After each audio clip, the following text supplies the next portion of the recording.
जानती थी, वो बहुत डरी हुई थी। अब जब हुआंग फैंग पूरी तरह से उसके सामने आ गया है तो उसके आंतरिक दबाव को नियंत्रित नहीं किया जा सकता है और आंसू बहने लगते हैं।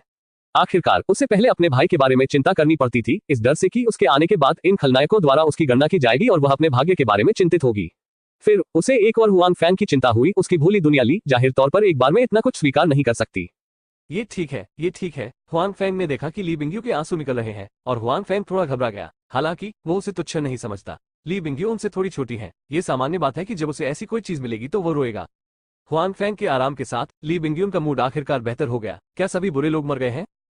ठीक है, चिंता मत करो, वे सभी मर चुके हैं। हुआंग फैंग ने कहा, चलो भी नीचे चलते हैं, यह वापस जाने का समय है, कहीं आपके परिवार को चिंता न हो। वे अभी भी पेड़ पर हैं, जाहिर है वे हर समय यहाँ नहीं रह सकते। मेरा परिवार जानता है? ली बिंगयू ने जल्दी से पूछा। ठीक है। हुआंग फैंग ने ली बिंगयू को फिर से गले लगाया। जहां वह देख नहीं पाती थी वहां वो जादुई रेशम के दस्तानों का इस्तेमाल करती थी। वो धीरे धीरे पेड़ से नीचे उतर गई। वो केप या दस्ताने का उपयोग नहीं कर सकती थी। हुआंग फैंग को अपने दिल में कुछ दर्द महसूस हुआ। ली बिंगयू कुछ और पूछना चाहती थी, लेकिन अब उसे हुआंग फैंग ने पकड़ लिया है। नीचे जाकर वो अवचेतन रूप से हुआंग फैंग की गर्दन को गले लगा लेती है। अपने व्यवहार को समझने के बाद उसने अपना हाथ नहीं छोड़ा, लेकिन उसका चेहरा लाल हो गया और वो हुआंग फैंग को देखने की हिम्मत नहीं कर पाई। और तो और वो अपना उचित प्रश्न भी भूल जाती है। ये बहुत सुरक्षित लगता है, बिल्कुल मेरे भाई की बाहों की तरह। ली बिंगयू चुपके से हुआंग फैंग को देखता है और अपने दिल में इसके बारे में सोचता है। हुआंग फैंग की बाहों में उसे सुरक्षा की भावना महसूस हुई। यद्यपि वो अंधेरे से घिरी हुई थी, फिर भी वो डरी नहीं। यहाँ तक कि थोड़ी देर के लिए वो भाड़े के सैनिकों के अस्तित्व को भी भूल गई। इसलिए जब हुआंग फैंग जमीन पर गिर गई और उसे नीचे रख दिया तो उसे नुकसान की हल्की सी भावना महसूस हुई, जिससे वो शर्मिंदा हो गई। यह अधिक सार्थक है।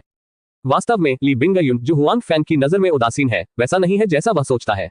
ली बिंगयुन एक शर्मीली लड़की है। वह उस समय हुआंग फैंग के प्रति उदासीन थी, लेकिन वह हुआंग फैंग को नहीं जानती थी और वह हुआंग फैंग से परिचित नहीं था। इसके अलावा यह उसके लिए खुद को बनाए रखने का एक तरीका है। क्योंकि वह बहुत सुंदर और प्रसिद्ध है, वह आमतौर पर कई लोगों का पीछा करती है। वह केवल इस तरह से अपनी रक्षा कर सकती है। और असर भी अच्छा होता है। कम से कम यद्यपि लोग हर समय उसका पीछा करते रहते हैं, कोई भी उसे अत्यधिक परेशान करने नहीं आता है, जिससे वो ऊब महसूस करती है।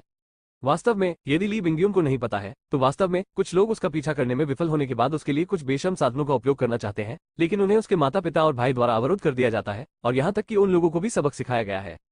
उसके बाद हालांकि किसी ने ये स्पष्ट नहीं किया है, जो लोग ली बिंगयू का पीछा करते हैं वे भी समझते हैं उचित तरीकों से ली बिंगयू का पीछा करें तो कुछ भी नहीं है, लेकिन यदि आप कोई चाल खेलना चाहते हैं तो आप पर प्रतिशोध लिया जा सकता है। ये ली बिंगयू के परिवार द्वारा उसके मामलों में बहुत अधिक हस्तक्षेप नहीं करने का भी परिणाम है। जो लोग ली बिंगयू का अनुसरण करते हैं उनके मन में कोई प्रतिद्वेष नहीं है। इसका मतलब है कि ली बिंगयू उत्कृष्ट है, लेकिन अगर वे चालाकी करना चाहते हैं तो ली बिंगयू का परिवार सहमत नहीं है। केवल ली बिंगयू के कारण वे गार्डों को उसकी बारीकी से रक्षा नहीं करने दे सकते। तो आज यही हुआ। सब ठीक है, चलो चलते हैं। हुआंग फैंग की आवाज ली बिंगयू की कल्पना को बाधित करती है। वो धीरे से जवाब देती है। फिर वो हुआंग फैंग का पीछा करती है और उस कार पर बैठ जाती है जिसने ली बिंगयू का अपहरण कर लिया था। हेलो टीम लीडर, मैंने अपना काम पूरा कर लिया है। क्या आप मिस्री से बात करना चाहेंगे? बस में चढ़ने के बाद हुआंग फैंग ने तुरंत गाड़ी नहीं चलाई, लेकिन वाई जियाओरो को बुलाया। दरअसल वाई जियाओरो लंबे समय से इस मामले को लेकर चिंतित हैं। निर्देशक और ली बिंगयू के भाई मामले की विशिष्ट स्थिति के बारे में पूछ रहे हैं। हालांकि वाई जियाओरो हुआंग फैंग को परेशान करने से डरती है और उसे लापरवाही से फोन करने की हिम्मत नहीं करती है। इसके अलावा वो हुआंग फैंग को दोनों को रोकने में मदद करती है। हालांकि समय बीतने के साथ हुआंग फैंग के बारे में अभी भी कोई खबर नहीं है। वाई जियाओरो अधिक से अधिक चिंतित है। इसके अलावा निर्देशक और ली बिंगयू के भाई अपना वजन कम करने वाले हैं। इस समय हुआंग फैंग का फोन आ रहा है। हुआंग फैंग के फोन कॉल को देखकर वाई जियाओरो ने पहली बार संपर्क किया, लेकिन इससे पहले कि वो हुआंग फैंग के कार्य के बारे में पूछती, हुआंग फैंग ने उसे अपनी खुशी बताई। हुआंग फैंग के शब्दों और वाई जियाओरो के शब्दों को सुनकर उसने उन्हें वापस निगल लिया। हालांकि उसे राहत मिली। हुआंग फैंग ने खुद को निराश नहीं किया। पहला कार्य सफलतापूर्वक पूरा हुआ। आप मिसली को बुलाएंगे? वाई जियाओरो ने कहा कि इस समय उसके दिल में उत्सुकता कम हो गई थी और उसका स्वर सामान्य हो गया था। हुआंग फैंग ने सोचा कि वो शुरू से अंत तक ऐसी ही थी और वो अभी भी एक दूसरे की शांति की प्रशंसा कर रही थी। हुआंग फैंग ने ली बिंगयू को अपना मोबाइल फोन दिया और ली बिंगयू ने फोन पर कहा, हेलो, मैं ली बिंगयू हूँ, मुझे बचाने के लिए धन्यवाद। हेलो मिसली, मैं राष्ट्रीय सुरक्षा ब्यूरो के दूसरे समूह का समूह नेता हूँ। जब तक हमें आपके भाई का फोन नहीं आया तब तक हम आपके बारे में नहीं जानते थे। अब आप ठीक हैं, ये बहुत अच्छा है। अपने भाई को बाद में कॉल करें, वो तुम्हारे बारे में चिंतित है। वाई जियाओरो ने ली बिंगयू से कहा। ठीक है, मैं देखता हूँ, ली बिंगयू ने कहा और फिर उसने हुआंग फैंग की ओर देखा और कहा, इस बार मैं ठीक हूँ। हुआंग फैंग को धन्यवाद। अगर यह उसके लिए नहीं होता तो मुझे नहीं पता कि मैं आज रात जीवित रह पाती या नहीं। आपको यह नहीं भूलना चाहिए उसका श्रेय। हुआंग फैंग उसी समय गाड़ी चला रहे हैं। जब वो ली बिंगयू के शब्द सुनता है तो वो रो नहीं सकता या हंस नहीं सकता। हालांकि वो बहुत खुश भी है। हालांकि वो किसी श्रेय के लिए लड़ना नहीं चाहता। ली बिंगयू के शब्द उसे बहुत सहज बनाते हैं। आखिरकार आज रात उसके पास कोई सफेद साहसिक कार्य नहीं है। बेहतर नॉवल पढ़ने के लिए आप हमारे YouTube चैनल और ऑडियो एक्सप्लेन टेलीग्राम चैनल से जुड़ सकते हैं। 357 मत जाओ। उसके बाद ली बिंगयून के हाथ में मौजूद मोबाइल फोन फिर से हुआंग फेंग के हाथ में लौटा दिया गया। बाई जियाओरो ने हुआंग फेंग से ली बिंगयू को जल्द से जल्द सुरक्षित स्थान पर भेजने के लिए कहा। इसके बाद उसने फोन रख दिया। उसे स्थिति की रिपोर्ट महानिदेशक को देनी पड़ी। यह स्पष्ट था कि रोंगमिंग ऐसा कर रहा था। ली बिंगयून ने बाई जियाओरो के फोन पर जवाब देने के बाद उसके भाई को अपने मोबाइल फोन पर कॉल किया। हालांकि हुआंग फेंग ने स्पष्ट रूप से नहीं सुना कि उसके भाई ने क्या कहा, फिर भी उसने अपने भाई को अस्पष्ट रूप से सुना। उसके बारे में कुछ नहीं कहा, लेकिन लगातार उसे सांत्वना दी। और ली बिंगयून के आंसू, जो रुक गए थे, अंदर थे, और जब उसके भाई ने फोन पर बात की तो फिर से बह निकले। अब तक भगवान के लिए उसे वास्तव में लगा कि वो पूरी तरह से खतरे से बाहर है। क्या आपका काम समाप्त हो गया? हुआंग फेंग ने फोन रखने के बाद ली बिंगयून की ओर देखा और कहा, उसके बगल में एक टिश्यू है। धन्यवाद। ली बिंगयू थोड़ा शर्मिंदा है। आज उसने बहुत आंसू बहाए। मेरे भाई ने मुझे उसके लिए धन्यवाद देने के लिए कहा और कहा कि अगर उसे अगली बार मिलने का मौका मिला तो वो तुम्हें पीने के लिए आमंत्रित करेगा। ठीक है, हुआंग फेंग ने लापरवाही से उत्तर दिया। हालांकि ली बिंगयू का भाई किंग प्रांत में नहीं है और हुआंग फेंग के थोड़े समय में किंग प्रांत छोड़ने की संभावना नहीं है, इसलिए उन्हें एक दूसरे से मिलने का मौका बहुत कम मिलता है। मैं वापस जा रहा हूँ। ली बिंगयू ने हुआंग फेंग की ओर देखा और कहा, मेरे भाई ने मेरे लिए व्यवस्था की है, मैं कल सुबह जल्दी निकल जाऊंगा। मूल रूप से ली बिंगयून यहाँ आए थे। तियानजियाओ समूह के अलावा अन्य चीजें भी थी। हालांकि जब आज रात ऐसा हुआ तो जाहिर तौर पर उसका यात्रा कार्यक्रम बदलने वाला था। हालांकि वो जानती थी कि वो खतरे से बाहर है। उसके भाई और माता पिता स्पष्ट रूप से उसे जल्द देखना चाहते थे ताकि वे निश्चिंत हो सके। वापस जाना अच्छा है। आप एक ब्रेक भी ले सकते हैं और फिर से काम कर सकते हैं और आज रात के बारे में भूल सकते हैं। हुआंग फेंग ने सिर हिलाया और कहा, ली बिंगयू के लिए इस जगह को अस्थायी रूप से छोड़ना अच्छी बात है। हालांकि आज शाम हुआंग फेंग की उपस्थिति के कारण ली बिंगयून को वास्तव में कोई नुकसान नहीं हुआ, लेकिन उसके दिल में कुछ छाया निश्चित है। आखिरकार वो अभी 20 वर्ष की ही है। जब किसी लड़की के परिवार को इस तरह की चीज का सामना करना पड़ता है तो वो निश्चित रूप से डर जाती है। कुआ, ली बिंगयू ने उत्तर दिया, लेकिन मैं जल्द ही वापस आऊंगा। शायद हुआंग फेंग की गलतफहमी के डर से ली बिंगयू ने तुरंत कहा, मेरे पास आपकी कंपनी के साथ समर्थन अनुबंध का मामला है और मैं बाद में वापस आऊंगा। ओह, हुआंग फेंग ने उत्तर दिया कि उन्होंने अनुबंध पर हस्ताक्षर करने में भाग नहीं लिया, इसलिए उन्हें अनुबंध की विशिष्ट सामग्री की जानकारी नहीं थी। हालांकि कंपनी के प्रवक्ता के रूप में अनुवर्ती गतिविधियां हैं जिनकी बहुत संभावना है। हुआंग फेंग को देखकर ली बिंगयू ने उनसे कुछ नहीं पूछा और उन्हें चुपचाप राहत मिली। जब वे दोबारा होटल आए तो ली बिंगयू का सहायक होटल के दरवाजे पर उत्सुकता से इंतजार कर रहा था। क्योंकि उसे पता चला कि ली बिंगयू गायब हो गया है, उसने तुरंत मदद के लिए फोन किया। फिर ली बिंगयू के भाई और बाई जियाओरो के ऑपरेशन के तहत उसने होटल की निगरानी देखी और जान लिया कि ली बिंगयू का 2 लोगों ने अपहरण कर लिया है। फिर उसने वीडियो ली बिंगयू के भाई को दे दिया, जिसने फिर दोनों की पहचान की। बिंगयू, तुम वापस आ गए। क्या तुम ठीक हो? मैं बहुत डर गया हूँ। उनके चेहरे पर चिंता के भाव स्पष्ट थे। मैं ठीक हूँ, ली बिंगयून अपने सहायक के शब्दों का उत्तर देता है और हुआंग फेंग पर ध्यान देता है, जो पास में ही खड़ी है। कम से कम आज शाम हुआंग फेंग ही एकमात्र व्यक्ति है जो उसे सुरक्षा की भावना दे सकता है। हुआंग फेंग ने कार रोकी और पास आए। वह अलविदा कहने आया था। यहाँ का व्यवसाय निपट गया है और बाकी सभी मर गए हैं। उन्हें रिटायर कर देना चाहिए। क्या तुम आज रात नहीं जा सकते? हुआंग फेंग के विदाई शब्दों को सुनने के बाद ली बिंगयून ने हुआंग फेंग से पूछा और महसूस किया कि हुआंग फेंग और उसके सहायक की आंखें कुछ अलग थी। उसने तुरंत कहा, मुझे अभी भी डर है कि उनमें से कुछ आएंगे, इसलिए मुझे आशा है कि आप आज रुक सकते हैं। बिंगयून, होटल ने बहुत सारे सुरक्षा गार्डों की व्यवस्था की है। ये ठीक रहेगा। हमारे अंगरक्षक भी वहां हैं। ली बिंगयून के सहायक ने उसे याद दिलाया कि वह नहीं चाहती कि हुआंग फेंग आज रात यहाँ रुके। हालांकि वह ली बिंगयून को बचाने के लिए हुआंग फेंग की बहुत आभारी थी। अगर हुआंग फेंग आज रात नहीं गए तो उन पत्रकारों को पता चल जाएगा कि कल ली बिंगयून के बारे में घोटाला पूरी दुनिया में फैल जाएगा। बेशक ली बिंगयून भी अपने सहायक की चिंताओं को समझती थी, लेकिन उसने अपना सिर हिलाया और जोर देकर कहा, नहीं, मैं उन लोगों के बारे में चिंता नहीं करती। कहना समाप्त करते हुए ली बिंगयून ने अनुरोध की नजरों से हुआंग फेंग को देखा। हुआंग फेंग एक पल के लिए झिझके और सिर हिलाया। ठीक है, मैं आज रात यहीं रुकूंगा। बाई जियाओरो ने उसे ली बिंगयून की सुरक्षा का काम सौंपा। किंगहाई प्रांत छोड़ने से पहले यह उसका अपना काम था, इसलिए ली बिंगयून की आवश्यकताएं अत्यधिक नहीं थी। महान। हुआंग फेंग का वादा सुनकर ली बिंगयून बहुत खुश हुए। फिर उन्होंने अपने सहायक को एक स्विच बदलने के लिए कहा। ली बिंगयू का सहायक अभी भी सोच रहा था कि हुआंग फेंग अगर रहेगा भी तो ली बिंगयू के बगल में रहेगा, जिससे ली बिंगयू की रक्षा होगी। लेकिन उसने यह नहीं सोचा था कि ली बिंगयू चाहती थी कि हुआंग फेंग उसके साथ एक कमरे में रहे। हालांकि यह एक स्विट था, फिर भी यह एक बड़े कमरे में था। सबसे पहले ली बिंगयून के सहायक ने आपत्ति जतानी चाहिए। हालांकि ली बिंगयू की दृढ़ आंखों को देखकर वो जो कहना चाहती थी उसे निगल गई और फिर कमरा बदलने के लिए होटल में चली गई। होटल के संदर्भ में ली बिंगयून की आवश्यकताओं में कोई कठिनाई नहीं है। वे पहले से ही जानते हैं कि आज शाम क्या हुआ था और ली बिंगयून की पहचान असामान्य है। अगर कुछ हुआ तो आज उनका होटल शामिल हो जाएगा। इसलिए जब उन्हें पता चला कि ली बिंगयू एक स्विट बदलना चाहते हैं तो वे तुरंत सहमत हो गए और उन्होंने कोई शुल्क या पैसा नहीं लिया। उन्होंने ऐसा किया। अंत में ली बिंगयू और हुआंग फेंग सहायक की उदास आंखों में कमरे में प्रवेश करते हैं और सहायक केवल ली बिंगयू के कमरे के बगल में ही रह सकता है। मैं पहले स्नान करूंगा और तुम भी ऐसा कर सकते हो। कमरे में प्रवेश करते हुए ली बिंगयू ने हुआंग फेंग को एक वाक्य कहा जो काफी भ्रमित करने वाला था। उसके बाद उसे यह भी एहसास हुआ कि उसकी बातें आसानी से गलतफहमी पैदा कर सकती हैं, इसलिए उसने समझाया, यहाँ कई कमरे हैं, प्रत्येक कमरे में एक शौचालय है। उसके बाद ली बिंगयून बड़े शयन कक्ष में गए। हुआंग फेंग मुस्कुराए और उस कमरे के बगल वाले कमरे में प्रवेश किया जहां ली बिंगयून था। बेहतर नॉवल पढ़ने के लिए आप हमारे YouTube चैनल और ऑडियो एक्सप्लेन टेलीग्राम चैनल से जुड़ सकते हैं। 358 डुआन यू। ली बिंगयून स्नान कर रहे हैं और इस शाम की घटनाओं को याद कर रहे हैं। अब वो फिर से शाम की घटनाओं के बारे में सोचती है। अक्सर उसके चेहरे पर पहले वाले डर की बजाय मुस्कुराहट झलकती है। हुआन फैंग की समय पर उपस्थिति ने उसे बचा लिया। मुझे उम्मीद नहीं थी कि वो पतला और कमजोर होगा और वो इतना सुडौल था। ली बिंगयून ने शाम के बारे में सोचा और फिर इसके बारे में सोचा। जब वो जंगल में था, हुआन फैंग ने उसे अपने ऊपरी शरीर पर एकमात्र कपड़े दिए। वह नग्न था। इसके बारे में सोचते हुए ली बिंगयू का चेहरा थोड़ा लाल हो गया था। उस समय पर्यावरण के खतरे के कारण उसके पास कुछ भी सोचने का दिल नहीं था, लेकिन अब उसका चेहरा लाल हो गया है। और ली बिंगयून ने इसके बारे में नहीं सोचा। जिन दो लोगों का हुआन फैंग के साथ अब कोई संबंध नहीं होना तय था, वे आज रात की घटनाओं के कारण करीब आ रहे हैं। जब ली बिंगयून सोच रहा होता है तो हुआन फैंग के पास इतना विचार नहीं होता है। उनके दिमाग में इस बार यह सिर्फ एक काम है। इसके अलावा वो और ली बिंगयून एक दूसरे को जानते हैं, इसलिए उसे खतरे में पड़ते हुए देखना असंभव है, भले ही उन्हें इसकी परवाह न हो। हुआन फैंग ने धोने में ज्यादा समय नहीं लगाया। इसके बाद उन्होंने अपने कमरे में आराम किया। हालांकि यह वो राज्य था जिसे बाहरी लोगों ने देखा था। दरअसल हुआन फैंग जादू का अभ्यास और ध्यान कर रहे थे। आज की लड़ाई में जाहिर है जादू ने उसकी बहुत मदद की है। यदि वो केवल मुक्केबाजी और अपनी ताकत पर निर्भर है तो वो वास्तव में उन लोगों का प्रतिद्वंद्वी नहीं है। आखिरकार प्रतिद्वंद्वी के पास लड़ने का भरपूर अनुभव है। इसके अलावा हुआन फैंग ने लंबे समय से अपनी मुक्केबाजी का अभ्यास नहीं किया है, इसलिए खेती का स्तर ऊंचा नहीं है और शक्ति भी बहुत मजबूत नहीं है। जादू के साथ उसके पास बहुत लचीलापन है और वो अधिक आश्चर्यचकित हो सकता है। उसी समय हुआन फैंग हर समय उसके चारों ओर लिपटा रहता था। दूसरों के लिए अदृश्य लबादा पहनना भी उसकी लड़ाई के तरीकों को और अधिक प्रचुर बना देता है। अंत में दुर्व्यवहार करने वाले डिप्टी कमांडर के पास निष्क्रिय रूप से पीटे जाने के अलावा कोई विकल्प नहीं था।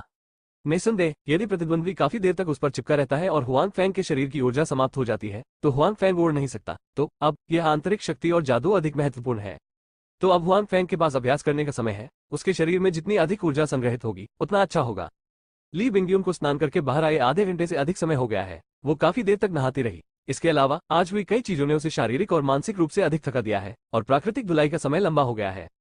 ली बिंगयून पहली बार बिस्तर पर नहीं गए, लेकिन हुआन फैंग के कमरे में गए और देखा हुआन फैंग के कमरे का दरवाजा बंद नहीं था। हालांकि ली बिंगयून भी अंदर नहीं गए। दरवाजे पर हुआन फैंग की आकृति देखने के बाद वो अपने कमरे में वापस चली गई। वहां हुआन फैंग थी, भले ही उसके पास एक शब्द भी न हो, उसे राहत महसूस हुई। पहाड़ की लाल धारा हरे रंग से भरी है और देवदार के पेड़ दस से घिरे हुए हैं। जब धारा नंगे पैर होती है तो धारा की चट्टानें कुचल जाती है और पानी की आवाज कपड़े उड़ाने के लिए हवा को उत्तेजित करती है। अच्छा दृश्य, अच्छा दृश्य। शांत पहाड़ी रास्ते पर सफेद कपड़े पहने एक युवक ऊपर नीचे चल रहा है। उनका मुख सुंदर और वातावरण विद्वान है। वह डुआन यू है जो डाली देश के शाही परिवार डुआन परिवार का बेटा है। डुआन यू इस बार पहाड़ों और नदियों की यात्रा के लिए निकला। उसकी कोई मंजिल नहीं थी। बाहर जाने के बाद उन्होंने पूरे रास्ते हरे पहाड़ों और पानी का आनंद लिया और गलती से वुलियांग पर्वत के आसपास आ गए। वुलियांग पर्वत के नीचे का दृश्य बहुत अच्छा है, जिसमें लाल मेपल के पत्ते, तेज झरने, लंबे हरे पहाड़ हैं। डुआन यू जो अच्छे मूड में है, काव्यात्मक है। हालांकि उनका अच्छा मूड जल्द ही गायब हो गया। जब वह अपना चेहरा धोने और पानी पीने के लिए धारा के पास बैठा तो उसने झरने से बहते पानी में लाल रंग देखा, जो धारा में रक्त बहने के बाद की स्थिति थी। डुआन यू आश्चर्य से उठ खड़ा हुआ और झरने के स्रोत को देखने लगा। यह वुलियांग पर्वत की चोटी पर था। उसे किसी अनहोनी की चिंता सता रही थी। इसके बारे में सोचे बिना वो पहाड़ों के बीच सड़क के किनारे वुलियांग पर्वत पर चढ़ गया। निश्चित रूप से वुलियांग पर्वत की चोटी पर दर्जनों लोग लड़ रहे हैं। जाहिर तौर पर ये लोग दो गुटों में बंटे हुए हैं। दोनों पक्ष तलवार लेकर एक दूसरे के आमने सामने हैं। कुछ लोगों को मार दिया जाता है और काट दिया जाता है।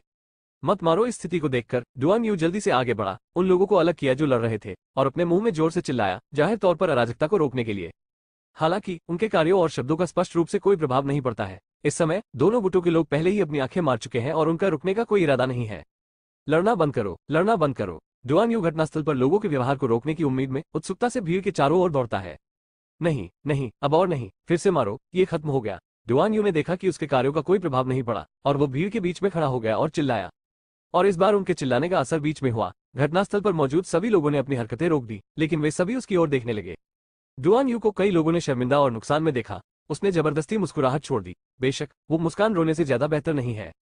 मैं असीमित तलवार संप्रदाय का ज़ुओ ज़िमू हूँ। क्या आप इस समय? एक अधेड़ उम्र का आदमी डुआन यू के पास दौड़ा और कहा कि उसके हाथ में अभी भी एक लंबी तलवार है। तेज ब्लेड से अभी भी खून टपक रहा था। उसके हाथ में तलवार देखकर डुआन यू थोड़ा घबरा गया। हालांकि उन्होंने खुद को शांत होने के लिए मजबूर किया। मैं अगली बार डुआन यू हूँ। इस समय कुदाल जैसे हथियार के साथ एक आदमी डुआन यू के पास आया। उसके हाथ झुके हुए थे, लेकिन उसके चेहरे ने बिना किसी सम्मान के कहा, निचले शेनोंग संप्रदाय सिकोंगसुआन में युवा जिया डुआन हमारे दो गिरोहों के व्यवसाय को क्यों परेशान करते हैं? जब उसने काम पूरा कर लिया तो उसने सतर्क चेहरे से डुआन यू की ओर देखा। डुआन यू एक कदम आगे बढ़ता है और अपने मुंह में कहता है, मैं। हालांकि जैसे ही डुआन यू ये कदम उठाता है, बाकी सभी लोग अपने हथियार उठा लेते हैं और सतर्क चेहरे से उसकी ओर देखने के लिए एक कदम पीछे हट जाते हैं। ऐसा लगता है कि ये कभी भी शुरू हो सकते हैं। डुआन यू ने फिर से समझाने की कोशिश की। हालांकि वे सभी फिर से एक कदम पीछे हट गए और घटनास्थल पर माहौल और भी तनावपूर्ण हो गया। डुआन यू पर कई लोगों ने तलवारें तान दी थी। उसका दिल तनाव से भरा था और उसकी हरकतें इतनी बड़ी नहीं थी कि गलतफहमी से बचा जा सके। मैं युवा जिया नहीं हूं और मैं कोई मार्शल आर्ट नहीं जानता। मैं यहाँ इतने सारे लोगों को मारे गए या घायल होते हुए नहीं देख सकता। मैं आपको सलाह देना चाहता हूं कि आप और हत्याएं न करें, डुआन यू ने कहा। हालांकि डुआन यू की बातों पर उपस्थित सभी लोगों को विश्वास नहीं हुआ। यदि उसके पास वास्तव में कोई मार्शल आर्ट नहीं है तो उसने लड़ने की हिम्मत कैसे की जब तक वो मूर्ख न हो। अपने दिल में संदेह को सत्यापित करने के लिए शेनोंग संप्रदाय के सिकोंगसुआन ने अपने अधीनस्थों पर नजर डाली और तुरंत दो लोगों ने डुआन यू को मार डाला। बेहतर नवल पढ़ने के लिए आप हमारे यूट्यूब चैनल और ऑडियो एक्सप्लेन टेलीग्राम चैनल से जुड़ सकते हैं। 359 समसामयिक चमत्कार। डुआन यू अपने दो लोगों की हत्या देखकर सदमे में था। उसने झूठ नहीं बोला। वो वास्तव में बहुत अधिक मार्शल आर्ट नहीं जानता था। वो दयालु था और बहुत से लोगों को मरते हुए नहीं देख सकता था, इसलिए वो लड़ने आया था। उन्हें सामान्य समय में मार्शल आर्ट का अभ्यास करना पसंद नहीं था। हालांकि उनका जन्म डुआन के परिवार में हुआ था, लेकिन उन्हें मार्शल आर्ट बिल्कुल भी नहीं आता था। वो सिर्फ एक विद्वान था। मरना उन दो लोगों का डुआन यू का विरोध करने का जरा भी इरादा नहीं था, यहाँ तक कि उन्हें गिरने का भी डर लग रहा था।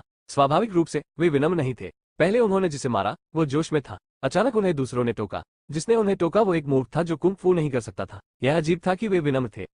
हालांकि जब डुआन यू ने अपना चेहरा खो दिया और सोचा कि वो मारा जा रहा है तो दो लोगों ने उसे मार डाला। लेकिन प्रत्येक व्यक्ति की छाती पर पत्थर लगे। पत्थर फेंकने वाला अपनी मर्जी से नहीं फेंकेगा। दोनों लोग तुरंत जमीन पर गिर पड़े।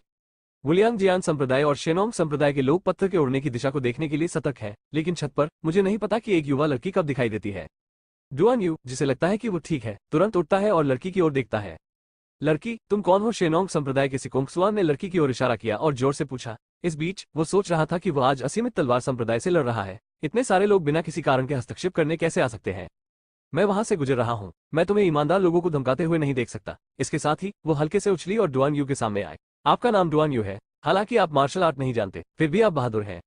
आप मार्शल आर्ट में महारत हासिल कर सकते हैं या नहीं? जब आपके साथ अन्याय होता है तो आपको इसका ध्यान रखना होगा, डुआन यू ने सकारात्मक चेहरे के साथ कहा। लेकिन लड़की ने आंखों में सितारे लेकर डुआन यू को देखा। जाहिर है डुआन यू की सुंदर उपस्थिति ने उसे बहुत सारे अंक दिलाए। हालांकि अच्छे दिन लंबे समय तक नहीं रहते।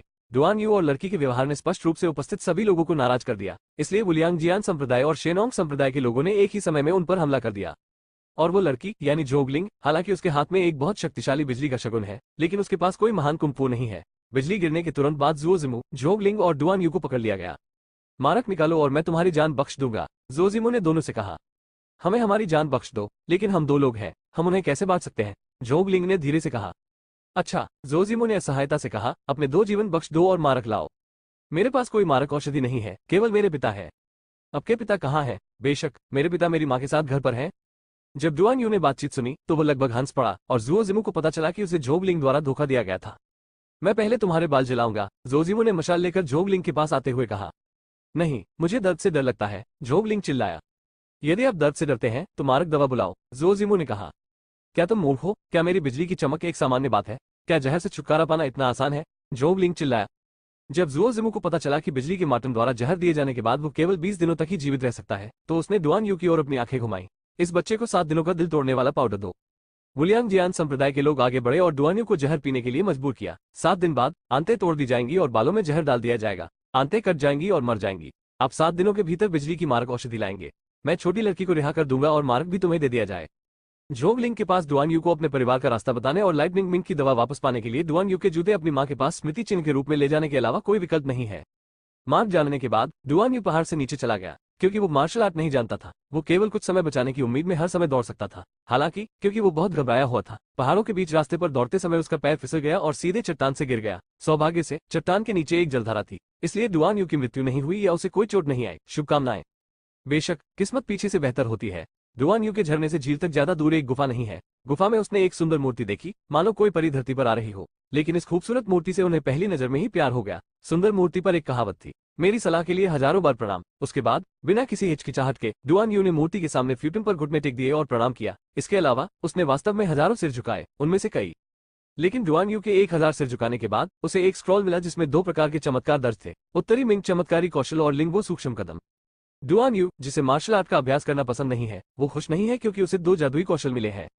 वो चुपचाप बाहर चला गया क्योंकि उसे मार्शल आर्ट का अभ्यास करने के लिए अपने परिवार की व्यवस्था पसंद नहीं थी, लेकिन अब उसे गलती से ये 2 जादुई कौशल मिल गए। वो उनका अभ्यास नहीं करना चाहता था, हालांकि क्योंकि यह उसकी पसंदीदा परी बहन थी जिसने उसे अभ्यास करने की अनुमति दी थी, इसलिए अंततः डुआन यू ने खुद लिंगबो के माइक्रो स्टेप्स का अभ्यास करने का फैसला किया, जबकि बेमिंग का कुंग फू केवल उसके जानबूझकर अभ्यास का हिस्सा था।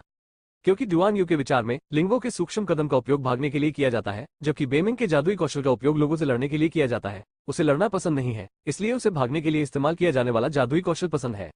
डुआन यू की याददाश्त जाहिर तौर पर बहुत मजबूत है, उसके पास इस लिंगबो सूक्ष्म चरण की सभी सामग्री को स्पष्ट रूप से याद करने के लिए अधिक समय नहीं था। उत्तरी मिंग कुंग फू में 36 तस्वीरें हैं जो कुंग फू की आवाजाही के मार्ग को दर्ज करती हैं। उसे बस पहले 2 याद थे, उसे बाकियों में कोई दिलचस्पी नहीं है, इसलिए उसने उनकी तरफ देखा भी नहीं। इस समय डुआन यू को यह भी याद आया कि उसका उद्देश्य मारक औषधि प्राप्त करना और जोग लिंग की जान बचाना था। इसके अलावा उसे जहर दिया गया था, इसलिए वो यहाँ ज्यादा देर तक नहीं रह सका। हालांकि जब डुआन यू जोग लिंग के घर यानी 10,000 डकैतियों की घाटी में पहुंचा तो उसने पाया कि उसकी बाहों में जो कपड़ा रोल था वो गायब हो गया था। तुम कहाँ गए थे, तुम कहाँ गए थे? डुआन यू कपड़े का रोल खोजता रहा, लेकिन उसे वो नहीं मिला। इसके बजाय उसे एक भूत चित्रलेख जैसा कुछ मिला जिसके बारे में वो नहीं जानता था। उसने इसे देखा और इसे खो दिया, फिर वो कपड़े का रोल ढूंढता रहा। वो कपड़े का रोल उसके लिए बहुत महत्वपूर्ण है, हालांकि उसने उपरोक्त सभी बातें याद कर ली हैं। आखिरकार यह उसे अमर बहन ने दी थी और उस पर अमर बहन की तस्वीर भी है। डुआन यू को इसे खोने का बहुत दुख है। बेहतर नॉवल पढ़ने के लिए आप हमारे YouTube चैनल और ऑडियो एक्सप्लेन टेलीग्राम चैनल से जुड़ सकते हैं। 360 ली बिंग यू को दूर भेजें। हालांकि काफी देर तक खोजने के बाद भी डुआन यू को कपड़े का रोल नहीं मिला। अंत में डुआन यू केवल इस तथ्य को स्वीकार कर सका कि कपड़े का रोल खो गया था। अगली सुबह जब हुआंग फेंग अपने अभ्यास से उठे तो ली बिंगयून के कमरे से पहले ही धोने की आवाज आ चुकी थी। बाद में जब हुआंग फेंग ने कपड़े धोना समाप्त किया तो ली बिंगयून पहले से ही लिविंग रूम में बैठकर उसका इंतजार कर रहे थे। बैठो और कुछ खाओ, मैंने बस वेटर से इसे देने के लिए कहा। ली बिंगयून ने हुआंग फेंग को मेज पर बैठने का इशारा किया और मेज पर रखे नाश्ते की ओर इशारा किया। हुआंग फेंग भी विनम्र नहीं थे, उसने उबली हुई रोटी उठाई और खा ली। साथ ही उन्होंने ली बिंगयू से कहा, सुबह की फ्लाइट कितने बजे है?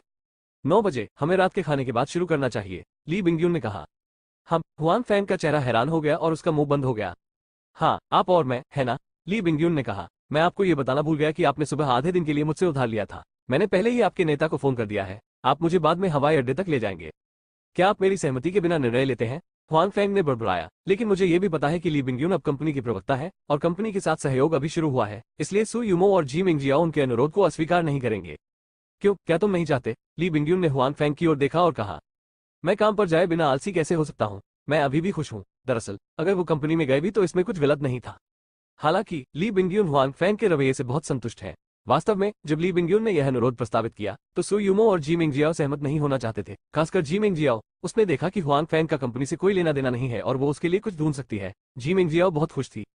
हालांकि ली बिंगयून फोन पर थे। सु यूमो और जी मिंगजियाओ को उनका स्वागत करने के लिए धन्यवाद देने के लिए उन्होंने कहा कि वो जल्द से जल्द अगले विज्ञापन की शूटिंग के लिए समय लेंगी और वो जल्द ही फिर से जियांगजू आएंगी।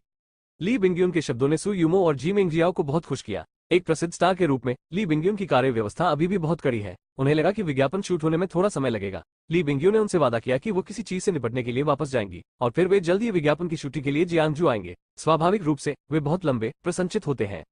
भोजन के दौरान हुआंग फेंग ने अपने मोबाइल फोन की जानकारी पढ़ी और सु यूमो का एक टेक्स्ट संदेश था जिसे उन्होंने सुबह कंपनी के लिए उपयोग नहीं किया था। वो ली बिंगयून को लेने के लिए सीधे होटल गए और फिर उसे हवाई अड्डे के लिए भेजा। सु यूमो को नहीं पता था कि हुआंग फेंग ली बिंगयून के साथ एक होटल में रह रहा था, यहाँ तक कि एक कमरे में भी।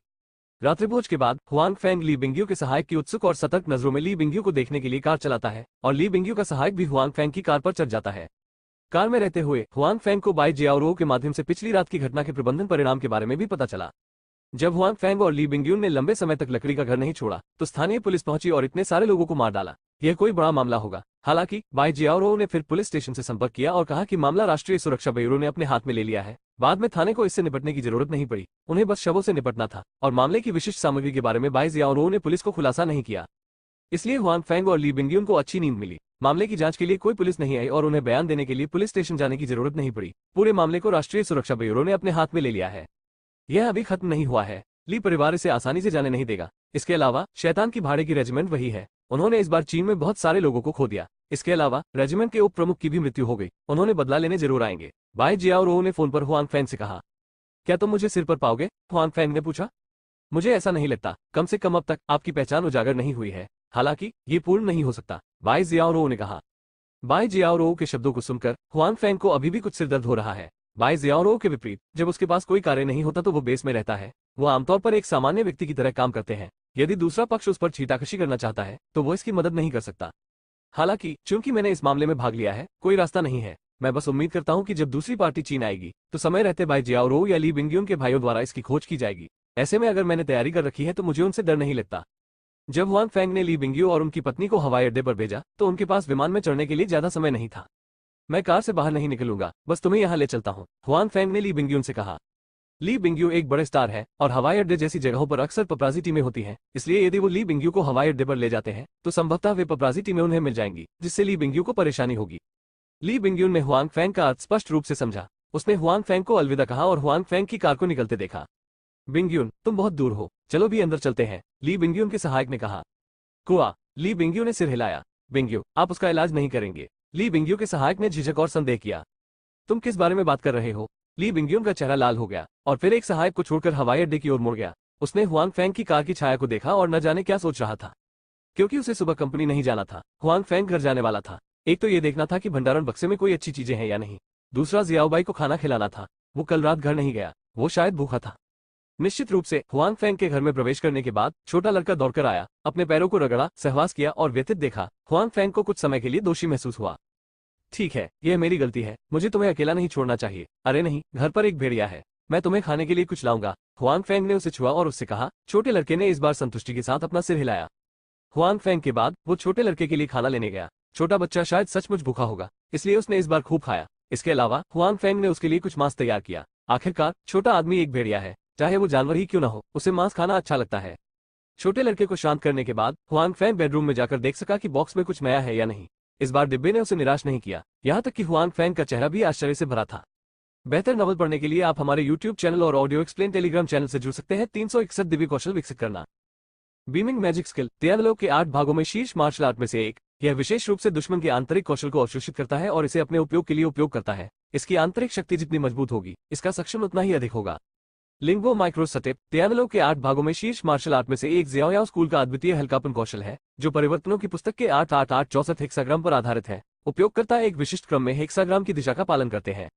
हुआंग फेंग अपने हाथ में कपड़े का रोल देखकर आश्चर्यचकित हो गया। वो कभी कैसे नहीं सोच सकता था कि तियानलो के 8 भागों में दुनिया में 2 प्रकार की शीर्ष मार्शल आर्ट है। इससे हुआंग फेंग को आश्चर्य हुआ। बेशक हुआंग फेंग बीमिंग मैजिक और लिंगबो माइक्रोसटेप की 2 जादुई कलाओं से परिचित रहे हैं। उन्होंने 8 स्वर्गीय ड्रैगन को कई बार देखा है, चाहे मिस्टर जिन के उपन्यास या टीवी नाटक ही क्यों न हो। ये 2 कुंफू, यहाँ तक कि 8 स्वर्गीय ड्रैगन की दुनिया में भी शीर्ष पर है। हुआंग फेंग ने नहीं सोचा था कि इस बार की फसल नानजियांग उसे इतना आश्चर्यचकित कर देगी। इससे उसे एक ही समय में 2 जादुई कौशल प्राप्त होंगे। ड्रैगन के 8 हिस्सों की दुनिया में डुआन यू स्पष्ट रूप से स्वर्ग का पसंदीदा भाग्यशाली व्यक्ति है। जब वो एक चट्टान से गिरता है तो वो इतना शक्तिशाली कुंफू हासिल कर सकता है जो उसे एक कमजोर विद्वान से शीर्ष विशेषज्ञ बनने की ताकत नहीं देता है। हुआंग फेंग को ये 2 तरह के कुंफू बहुत पसंद है। बीमिंग जादू लोगों की आंतरिक शक्ति को अवशोषित कर सकता है और स्वयं इसका उपयोग कर सकता है। इसके अलावा इसमें चूसने वाले सितारों की तरह कोई सीक्वल नहीं है। चूसने वाले सितारों को केवल बेमिंग जादू का एक कमजोर संस्करण माना जा सकता है। इससे कोई फर्क नहीं पड़ता कि बेमिंग जादू कितनी आंतरिक शक्ति और विविध आंतरिक शक्ति को अवशोषित करता है। ये शरीर में प्रवेश करने के बाद एकीकृत बेमिंग क्यूई में बदल सकता है, लेकिन सितारों को चूसना समान नहीं है। अधिक लोगों की आंतरिक शक्ति को अवशोषित करने के बाद आपके शरीर में आंतरिक शक्ति भी होगी अव्यवस्थित, जो आपको आविष्ट होने की ओर ले जाएगा। जहां तक लिंगबो माइक्रोसटेप का सवाल है, ये कहने की जरूरत नहीं है कि यह शीर्ष हल्कापन कौशल है। ये हुआंग फेंग के लिए बहुत उपयोगी है जब वो अपने केप को उजागर नहीं करना चाहता। इसके अलावा लिंगबो माइक्रोसटेप बहुत रहस्यमय है। हर बार जब वो चलता है तो 1 सप्ताह तक शरीर में आंतरिक शक्ति चलती रहेगी। इसलिए इसके प्रयोग से आंतरिक बल खत्म नहीं होगा, बल्कि उसमें वृद्धि होगी, जो बहुत शक्तिशाली है। हुआंग फेंग कपड़े का रोल खोलने के लिए इंतजार नहीं कर सकता। वह जो देखता है वह फलों के शरीर का चित्र है। हालांकि यह कोई पीली किताब नहीं है। इन तस्वीरों में आकृतियां, चाहे खड़ी हो या लेटी हो, या छाती दिखा रही हो या पीठ देख रही हो, उनका चेहरा एक ही है, लेकिन उनमें खुशी या दुख या टकटकी या हल्के गुस्से की अलग अलग अभिव्यक्तियां हैं। कुल मिलाकर 36 छवियां हैं, जिनमें से प्रत्येक में रंग की बारीक रेखाएं हैं, जो एक्यूपॉइंट के स्थान और अभ्यास कौशल के सूत्र को दर्शाती है। उपन्यास और टीवी के रिकॉर्ड के अनुसार तस्वीर में दिख रहा आदमी गुफा में वही व्यक्ति है जिसे डुआन यू ने अमर बहन कहा था। हुआंग फेंग को दिलचस्पी हो गई और वो देखना चाहते थे कि दूसरा पक्ष कैसा दिखता है, लेकिन ये सिर्फ एक मूर्ति थी जिसने डुआन यू को आकर्षित किया। पेंटिंग में नग्न लड़की अपनी भौहों के शीर्ष, आंखों के कोनों, होठों और गालों पर मुस्कुरा रही है। वे सभी आकर्षक हैं। वे उन बड़े सितारों से बदतर नहीं है जिन्हें हुआंग फेंग ने देखा था। यहाँ तक कि ली बिंगयुन, जो अभी अभी उनसे अलग हुए हैं, दिखने में नहीं बल्कि स्वभाव और आचरण में हीन है। आखिरकार ली बिंगयुन अभी भी युवा है, पूरी तरह से खुले और परिपक्व नहीं है। कोई आश्चर्य नहीं कि डुआन यू, मुगध लड़का, अन्य लोगों की मूर्तियों से मोहित हो गया था। हुआंग फेंग ने गुप्त रूप से खुद से कहा कि इस महिला में वास्तव में ऐसी क्षमता है। हालांकि दूसरा पक्ष कितना भी सुंदर क्यों न हो, हुआंग फेंग को ज्यादा दिलचस्पी नहीं है। आखिरकार ये सिर्फ एक चित्र है। इसके अलावा ये उसकी दुनिया में कोई व्यक्ति नहीं है और यह सिर्फ एक सपना है। फिर हुआंग फैंग ने उन रेशम के धागों पर ध्यान दिया जो उत्तरी नरक जादू की संचालन विधि है। उनके साथ हुआंग फैंग इस जादुई कौशल को आसानी से सीख लेंगे। डुआन यू के पास उस समय कोई आंतरिक शक्ति नहीं थी, इसलिए वो इसे सीख सका। वो कुंग फू सीखने में काफी अच्छा था, इसलिए वो उससे बुरा नहीं हो सकता था। हालांकि हुआंग फैंग ये भी जानते हैं कि डुआन यू की मार्शल आर्ट प्रशिक्षण योग्यता के साथ उनकी योग्यता की तुलना करने का कोई तरीका नहीं हो सकता है। डुआन यू की मार्शल आर्ट प्रशिक्षण योग्यता भी तियानलोग में सबसे आगे है, ये सिर्फ भाग्य नहीं है। हुआंग फैंग केवल ये देख सकता है कि पेंटिंग में एक हरे रंग की पतली रेखा है जो बाएं कंधे से शुरू होती है, गर्दन के नीचे से गुजरती है और तिरछे दाहिने स्तन तक जाती है। फिर हरी रेखा दूसरी तरफ की बगल तक बढ़ती रहती है, दाहिनी बांह तक बढ़ती है, कलाई से गुजरती है और दाहिने हाथ के अंगूठे तक पहुंचती है जो रुक जाती है। दूसरी हरी रेखा गर्दन तक नीचे की ओर बढ़ती है और पेट के निचले हिस्से से होते हुए नाभि के पास तक बढ़ती रहती है। और दो हरी रेखाओं के पास कुछ निशान भी हैं। ये सभी एक्यूपॉइंट के नाम है। हुआंग फैंग ने पहले 7 ऑब्सीडियन अजेय कौशल का अभ्यास किया था। यद्यपि आंतरिक मानसिक कुशलता सामान्य स्तर की होती है, फिर भी एक्यूपॉइंट द्वारा इसकी व्याख्या भी की जाती है। यहाँ तक कि बुनियादी कौशल के कारण वो एक्यूपॉइंट के बारे में अधिक सावधानी से बात करते हैं। तो हुआंग फैंग ने यह देखा गुफा का नाम अजीब नहीं है। उत्तरी नरक जादू कौशल की शुरुआत के अनुसार हाथ पर हरी रेखा जादू कौशल का सबसे बुनियादी हिस्सा है, यानी ताइन हाथ का फेफड़े का मेरिडियन। यह आंकड़ा लोगों की आंतरिक शक्ति को समाहित करने का है। दूसरे चित्र में अवशोषित आंतरिक शक्ति को उत्तरी नरक क्यूई में कैसे परिवर्तित किया जाए और इसे शरीर में कैसे संग्रहित किया जाए, इसकी खेती की जाती है। जब हुआंग फैंग इस तरह के जादुई कौशल को देखता है तो वो कैसे अविचल रह सकता है। हरी रेखाओं को पढ़ने और उन्हें निम्नलिखित शब्दों में वर्णित करने के बाद उन्होंने अपना अभ्यास शुरू करने की योजना बनाई। हालांकि उसकी कार्रवाई एक ही बार में भोजन होगी, क्योंकि उसने इस जादुई कौशल का अनुस्मारक देखा। जो कोई भी इस जादू कौशल का अभ्यास करता है उसे पहले अपने द्वारा सीखे गए आंतरिक कौशल को फैलाना होगा, इससे पहले कि वो इसे खोल सके। पहला अभ्यास, क्योंकि संचालन मार्ग उत्तरी नरक जादू सामान्य आंतरिक कौशल के बिल्कुल विपरीत है, इसलिए ये सामान्य आंतरिक कौशल से टकराएगा और अंततः शरीर के विस्फोट और मृत्यु का कारण बनेगा। क्या आप सचमुच अपने शरीर की उन आंतरिक शक्तियों को तितर बितर कर देते हैं? हुआंग फैंग झिझके। इसके अलावा अब मेरे शरीर में न केवल आंतरिक शक्ति है बल्कि जादू भी है। ये 2 प्रकार की ऊर्जा मिश्रित हो गई है और इन्हें बिल्कुल भी अलग नहीं किया जा सकता है। इस नई ऊर्जा की शक्ति सामान्य आंतरिक शक्ति से कहीं अधिक है। यह अफसोस की बात है कि यह इतना बिखरा हुआ है। उत्तरी नरक जादू कौशल में आंतरिक शक्ति को नष्ट करने का एक तरीका है, लेकिन हुआंग फैंग ऐसा करने के लिए बहुत इच्छुक नहीं है। ठीक है, यह उत्तरी नरक जादू कौशल एक शीर्ष स्तर का कौशल है, हालांकि कोई जादू नहीं है। आप अब जादू का उपयोग नहीं कर सकते। हालांकि उत्तरी नरक जादू कौशल सीखने के बाद आपको कई लोगों की आंतरिक शक्ति को अवशोषित करने का मौका मिलेगा। उस समय आपकी आंतरिक शक्ति बहुत मजबूत होगी और आप वास्तव में सभी को मार सकते हैं। हुआंग फैंग थोड़ी देर के लिए झिझके और फिर निर्णय लिया। इसलिए हुआंग फैंग ने कुंग फू को तितर बितर करने के लिए उत्तरी नरक जादू का उपयोग करना शुरू कर दिया। हालांकि जिस बात ने उन्हें थोड़ा उदास और हैरान कर दिया वो ये थी कि 1 हफ्ते के ऑपरेशन के बाद भी उनके शरीर में ऊर्जा बिल्कुल नहीं बदली। बेहतर नॉवल पढ़ने के लिए आप हमारे YouTube चैनल और ऑडियो एक्सप्लेन टेलीग्राम चैनल से जुड़ सकते हैं। 362 कंपनी। क्या यह विधि केवल आंतरिक शक्ति बिखेर सकती है लेकिन जादू नहीं? क्या इसका इन विशेष ऊर्जाओं पर कोई प्रभाव पड़ता है? हुआंग फैंग ने कुछ संदेह के साथ सोचा। उसने कई बार पुनः प्रयास किया लेकिन फिर भी असफल रहा। ठीक है, शायद इस नई ऊर्जा और उत्तरी नरक जादू की खेती के बीच कोई टकराव नहीं है। पहले इसका अभ्यास करें। अगर कोई टकराव होगा तो मैं रुक जाऊंगा, हुआंग फैंग ने मन ही मन सोचा। निर्णय के साथ हुआंग फैंग ने पहली तस्वीर के विरुद्ध अभ्यास करना शुरू कर दिया। यह उत्तरी नरक जादू कौशल, यहाँ तक कि डुआन यू भी, जिसने पहले कभी मार्शल आर्ट का अभ्यास नहीं किया था, इसका अभ्यास कर सकता है। देखा जा सकता है कि इस वस्त्रखंड में दिव्य कौशल साधना का कितना विस्तृत वर्णन है, इसलिए हुआंग फैंग का अभ्यास परेशानी भरा नहीं है। भले ही हुआंग फैंग को पहले आंतरिक कौशल साधना का अनुभव था, इस साधना की गति धीमी नहीं है। डुआन यू ने पहली तस्वीर आधे घंटे में सीख ली और हुआंग फैंग की गति उससे ज्यादा धीमी नहीं है। पहले चित्र का अभ्यास करने के बाद हम दूसरे चित्र का अभ्यास शुरू करते हैं। जाहिर है इन दोनों तस्वीरों को एक साथ अभ्यास करने की जरूरत है। एक लोगों की आंतरिक शक्ति को अवशोषित करना है, दूसरा उत्तरी मिंग क्यूई में अवशोषित आंतरिक शक्ति को परिवर्तित करना है। यदि हम केवल पहली तस्वीर का अभ्यास करते हैं तो अवशोषित क्यूई परिवर्तित नहीं होगी, इसलिए हम इसका बिल्कुल भी उपयोग नहीं कर सकते हैं। जब हुआंग फैंग ने पहली 2 तस्वीरें पूरी की तो वो थोड़ी देर के लिए रुक गए। तियानलोग के 8 भागों में डुआन यू ने केवल पहले 2 चित्रों का अभ्यास किया।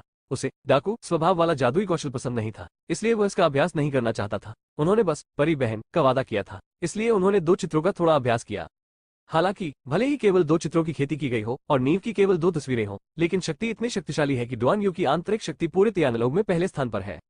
जब हुआंग फैंग ने सभी तस्वीरें पूरी कर ली तो वह आकाश को उलटने के प्रभाव की पूरी तरह से कल्पना कर सकता है। बाद में हुआंग फैंग ने लिंगबो माइक्रोस्टेप की ओर देखा। ये कौशल हल्कापन कौशल जितना सरल नहीं है।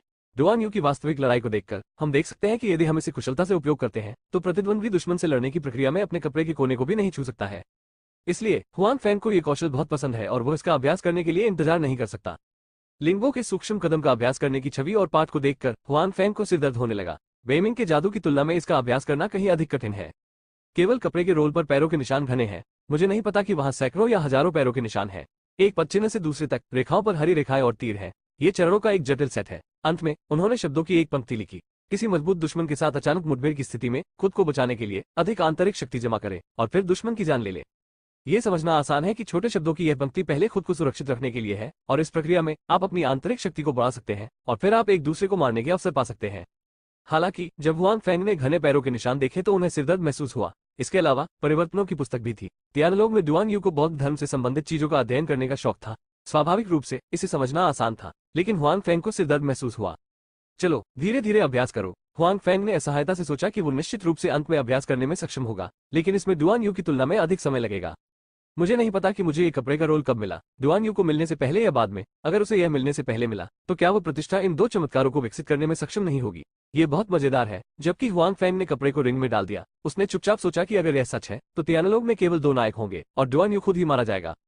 हालांकि हुआंग फेंग को स्पष्ट रूप से वहां की विशिष्ट स्थिति का पता नहीं है। उस दृश्य की तुलना में जिसमें उसे पहले चीजें मिली, हुआंग फेंग को पता है कि यह तियानलोग के 8 भागों में से एक है। वो अभी भी मार्शल आर्ट की ऐसी दुनिया के बारे में जानने को उत्सुक है। वो दुनिया के नायक कियाओ फेई और दुनिया के राजा वांग युयान को भी देखना चाहता है। मुझे नहीं पता कि मुझे अन्य 3 चीजें कब मिलेंगी। निस्संदेह ये हो सकता है कि उसे केवल एक ही मिले। उस स्थिति में मुझे खेद है।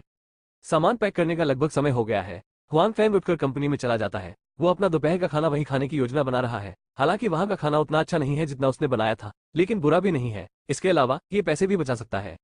आप इस भोजन के लिए वापस नहीं आए क्या? जी मिंगजियाओ ने हुआंग फेंग को देखा, जो उसकी आंखों के सामने खा रहा था, और कुछ संदेह में पूछा। सु युमो ने चेहरे पर हल्की मुस्कान के साथ हुआंग फेंग की ओर देखा। बिल्कुल नहीं, मैंने अपने प्रवक्ता को हवाई अड्डे पर भेजा और फिर मैं वापस आ गया। यह एक भोजन था। हुआंग फेंग का चेहरा लाल नहीं था और उसने सु युमो से ब्रेस्ड पोर्क का एक टुकड़ा खाया।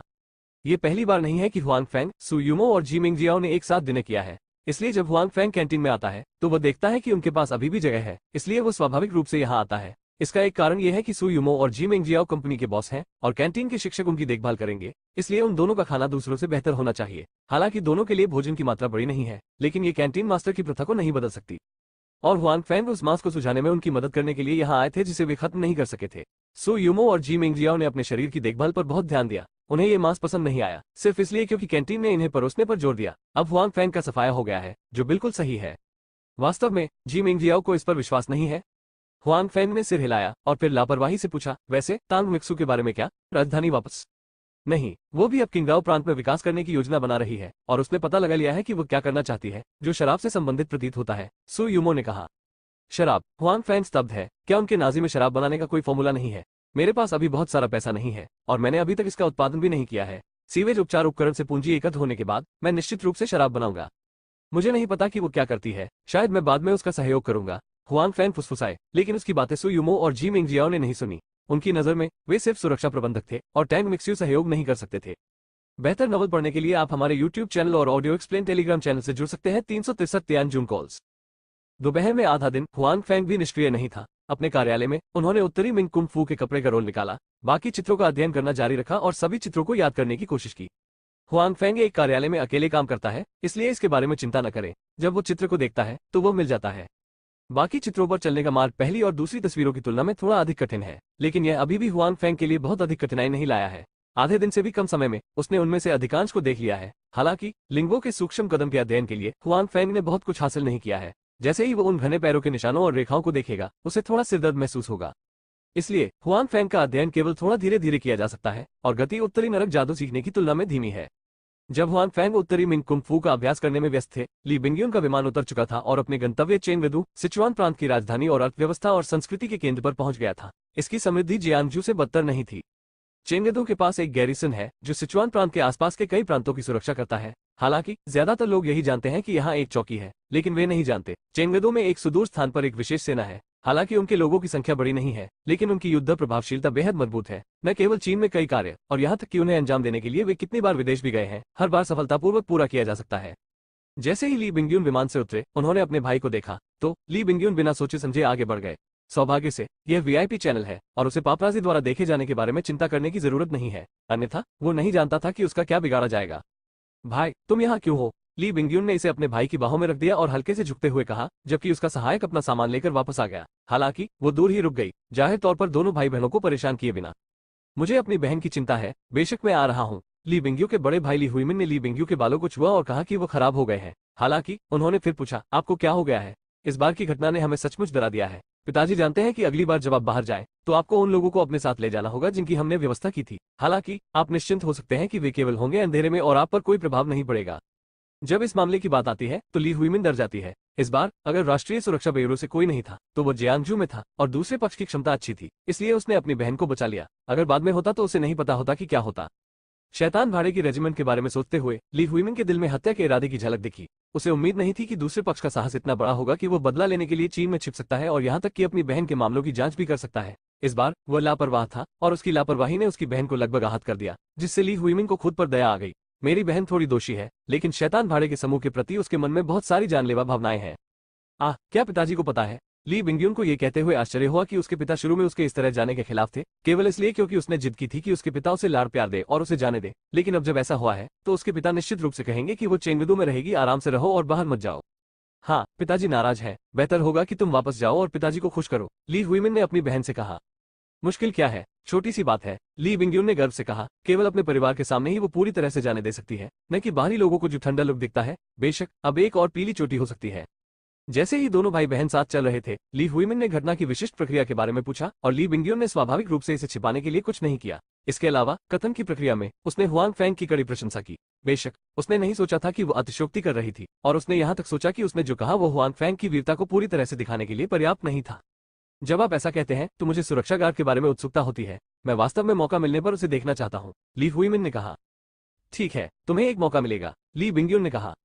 जब ली बिंगयुन अपने घर लौटे तो विदेश में शैतान भाड़े के रेजिमेंट को भी उनकी मौत की खबर पता चली। वे हर वक्त एक दूसरे के संपर्क में रहते थे और उन्हें पता था कि इतने लंबे समय तक संपर्क टूटने के बाद उन लोगों का एक्सीडेंट हो गया है। हालांकि राष्ट्रीय सुरक्षा ब्यूरो और ली हुईमिन के प्रयासों के कारण उन्होंने इसे गुप्त रखा, इसलिए वे मुझे नहीं पता कि मेरे लोगों के साथ क्या गलत है और यह कौन कर रहा है। हालांकि कोई निश्चित खबर नहीं है। वे लोग ली हुईमिन की परेशानी की तलाश में हैं, इसलिए इसका उससे कुछ लेना देना होना चाहिए। शैतान भाड़े की रेजिमेंट के लोग स्पष्ट रूप से इस तरह का मूर्खतापूर्ण नुकसान सहने को तैयार नहीं है। वे चीन में फिर से प्रवेश करने, अपना खुद का क्षेत्र खोजने और ली हुआमिन का बदला लेने की योजना बना रहे हैं। जब हुआंग फैंग ने काम बंद कर दिया तो उन्हें तियानजून से एक अप्रत्याशित कॉल आया, जिनसे लंबे समय से संपर्क नहीं किया गया था। हुआंग फैंग ने तियानजून को एक बार में देखा, जो पिछली बार से अलग था। तियानजून उस समय बहुत उदास था। उन्होंने भाई प्यूमा को छोड़ दिया और जीविकोपार्जन के लिए अपनी बहन की देखभाल की। वो अपना घर बेचने के लिए एक मध्यस्थ के पास गया। हुआंग फैंग का स्थान जहां वह अब रहता है उसकी मदद से पाया गया था। उस समय हुआंग फैंग अपने चेहरे से भविष्य के बारे में अपनी चिंताओं को देख सकते थे। मुझे डर है कि हुआंग फैंग इसे उनकी आंखों में देख सकते हैं।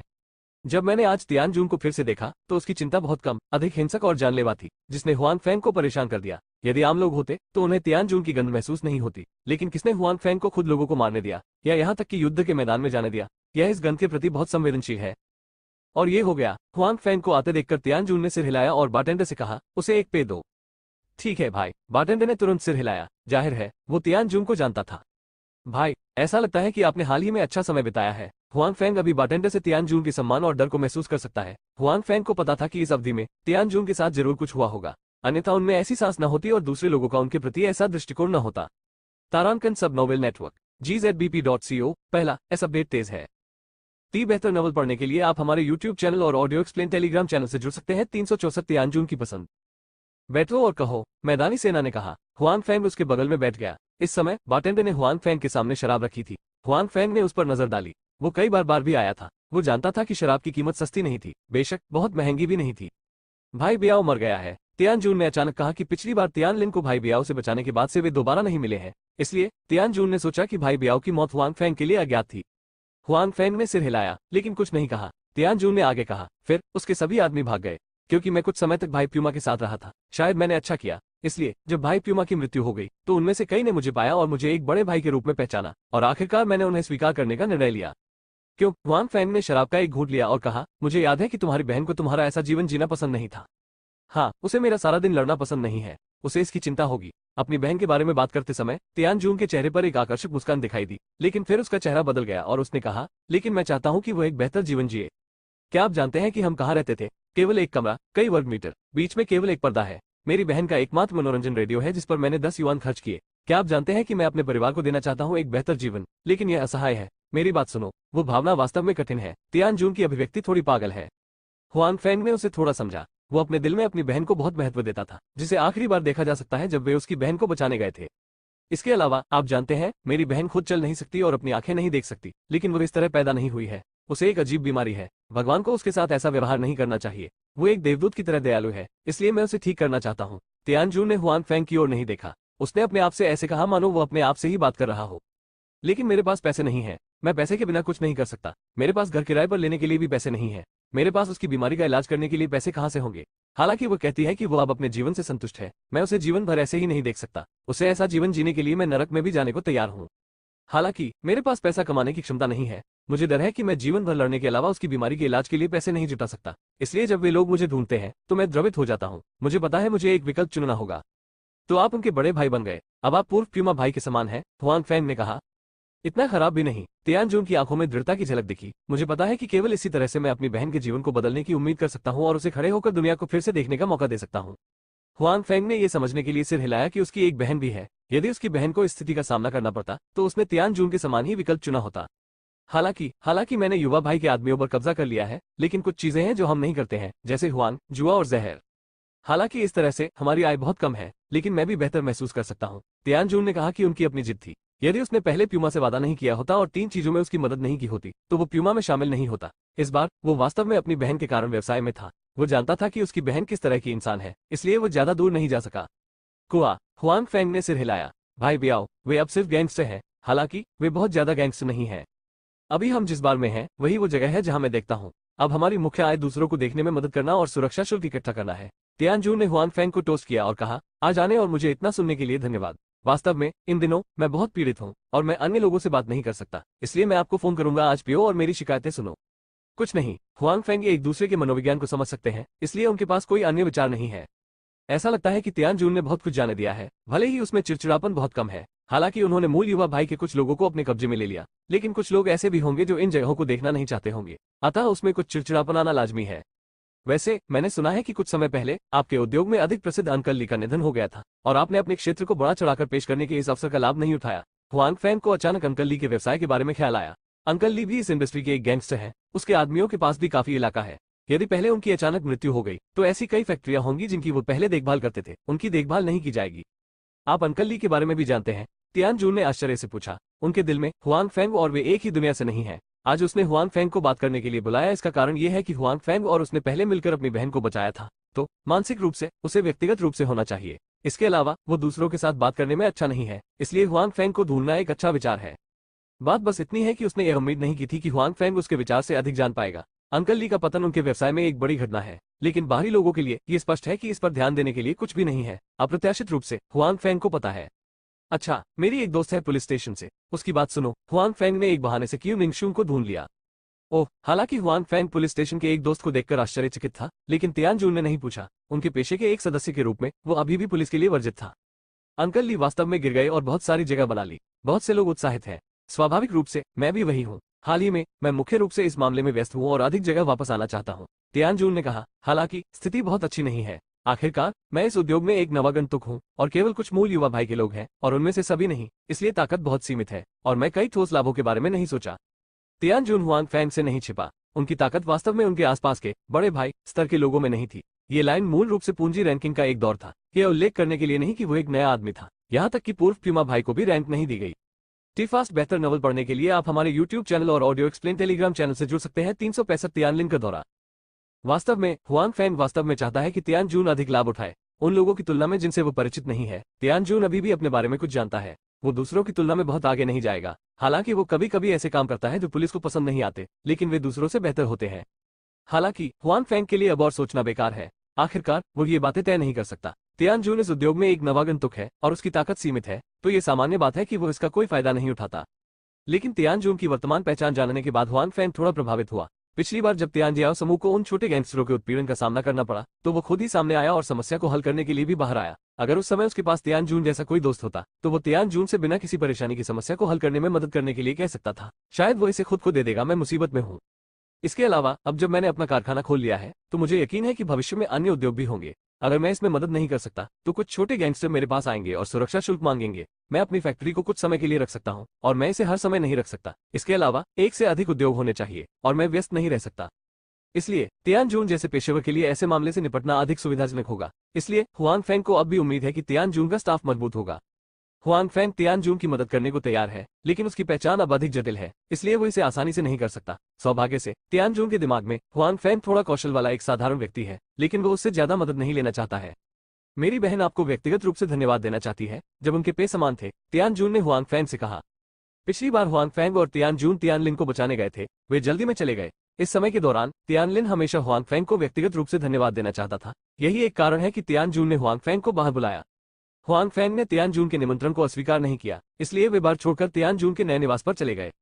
तियानजून थोड़ा अधिक सहज था, फिर वो अपनी बहन को ले गया और पिछले निवास से बाहर चला गया। आखिरकार पिछली जगह छोटी और जर्जर थी और पर्यावरण अच्छा नहीं था और वहां धूप नहीं थी। तियानलिन के लिए, जिनके लिए बाहर जाना सुविधाजनक नहीं था, जाहिर तौर पर यह रहने के लिए अच्छी जगह नहीं थी।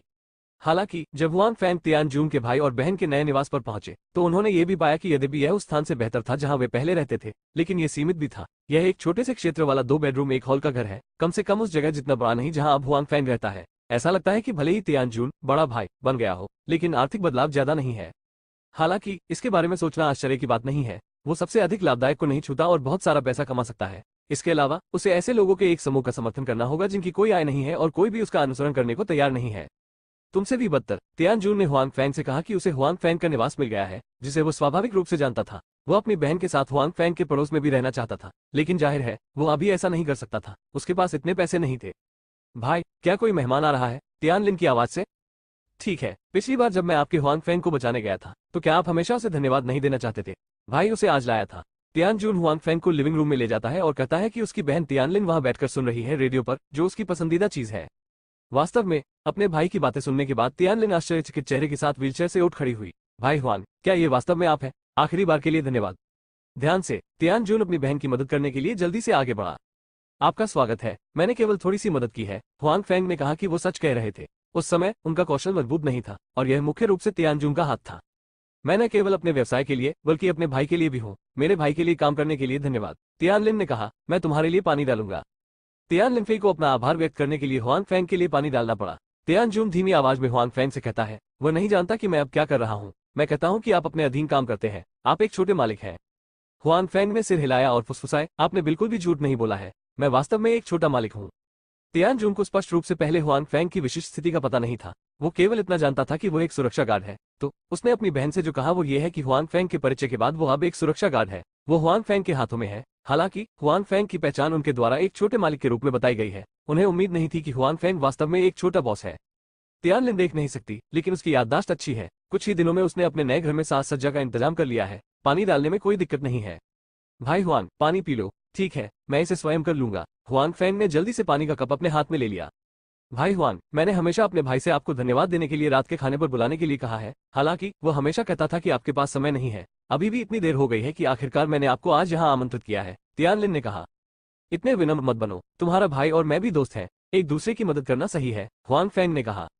बाद तीनों लोग इस छोटे से बैठक कक्ष में बातें करने लगे। बेशक यह मुख्य रूप से तियानलिन ही थे जिन्होंने कहा कि हुआंग फैंग और तियानजून ने सुना और उनमें से अधिकांश ने हुआंग फैंग को उनके शब्दों के लिए धन्यवाद दिया। हुआंग फैंग ने पाया कि हालांकि तियानलिन चल या देख नहीं सकती थी, लेकिन वह अच्छे मूड में थी। उसने प्रकृति के बारे में कोई शिकायत नहीं की और यहाँ तक कि वो बहुत आशावादी भी थी। उसने यही कहा कि इसे महसूस कर सकती हूँ। जब हुआंग फैंग ने तियानजून को अलविदा कहा, तो तियानलिन ने हमेशा उसे खेलने के लिए आमंत्रित किया। अगली बार उसे यही खाना पड़ेगा। हुआंग फैंग का मुंह स्वाभाविक रूप से सहमत हो गया। उसके पैरों और आंखों में क्या समस्या है? जब तियानजून ने हुआंग फैंग को बाहर भेजा, तो हुआंग फैंग ने तियानजून से पूछा। मुझे नहीं पता। जब अपनी बहन की बीमारी की बात आती है, तो तियानजून का चेहरा थोड़ा बदसूरत हो जाता है। हमने कई अस्पतालों का दौरा किया, लेकिन हमें पता नहीं चला कि बीमारी क्या थी। हालांकि मैं हार नहीं मानूंगा। जब मेरे हाथ में पैसा होगा, मैं उसे बीमारी का इलाज कराने के लिए ले जाना जारी रखूंगा। अगर मैं घर पर नहीं रह सका, तो मैं विदेश जाऊंगा। मेरा मानना है कि हमेशा एक अस्पताल होगा जो उसकी बीमारी का इलाज कर सकता है। ये तियानजून के लिए वर्तमान में पैसा कमाने की सबसे बड़ी प्रेरणा भी है। उसे अपनी बहन की बीमारी को ठीक करने में मदद करने के लिए पर्याप्त पैसे कमाने की जरूरत है। इस क्षेत्र में अनुभव रखने वाले तियानजून को स्वाभाविक रूप से पता है कि यह कोई छोटा खर्च नहीं होगा। टी फास्ट बेहतर नवल पढ़ने के लिए आप हमारे YouTube चैनल और ऑडियो एक्सप्लेन टेलीग्राम चैनल से जुड़ सकते हैं। 366 संकीर्ण रास्ते। हुआंग फैंग का मूड भी बहुत अच्छा नहीं है। तियानलिन, जो मासूम और प्यारी है, निस्संदेह एक बहुत लोकप्रिय लड़की है। अब ऐसी लड़की चलकर रंगीन दुनिया नहीं देख सकती, जो बहुत अफसोस की बात है।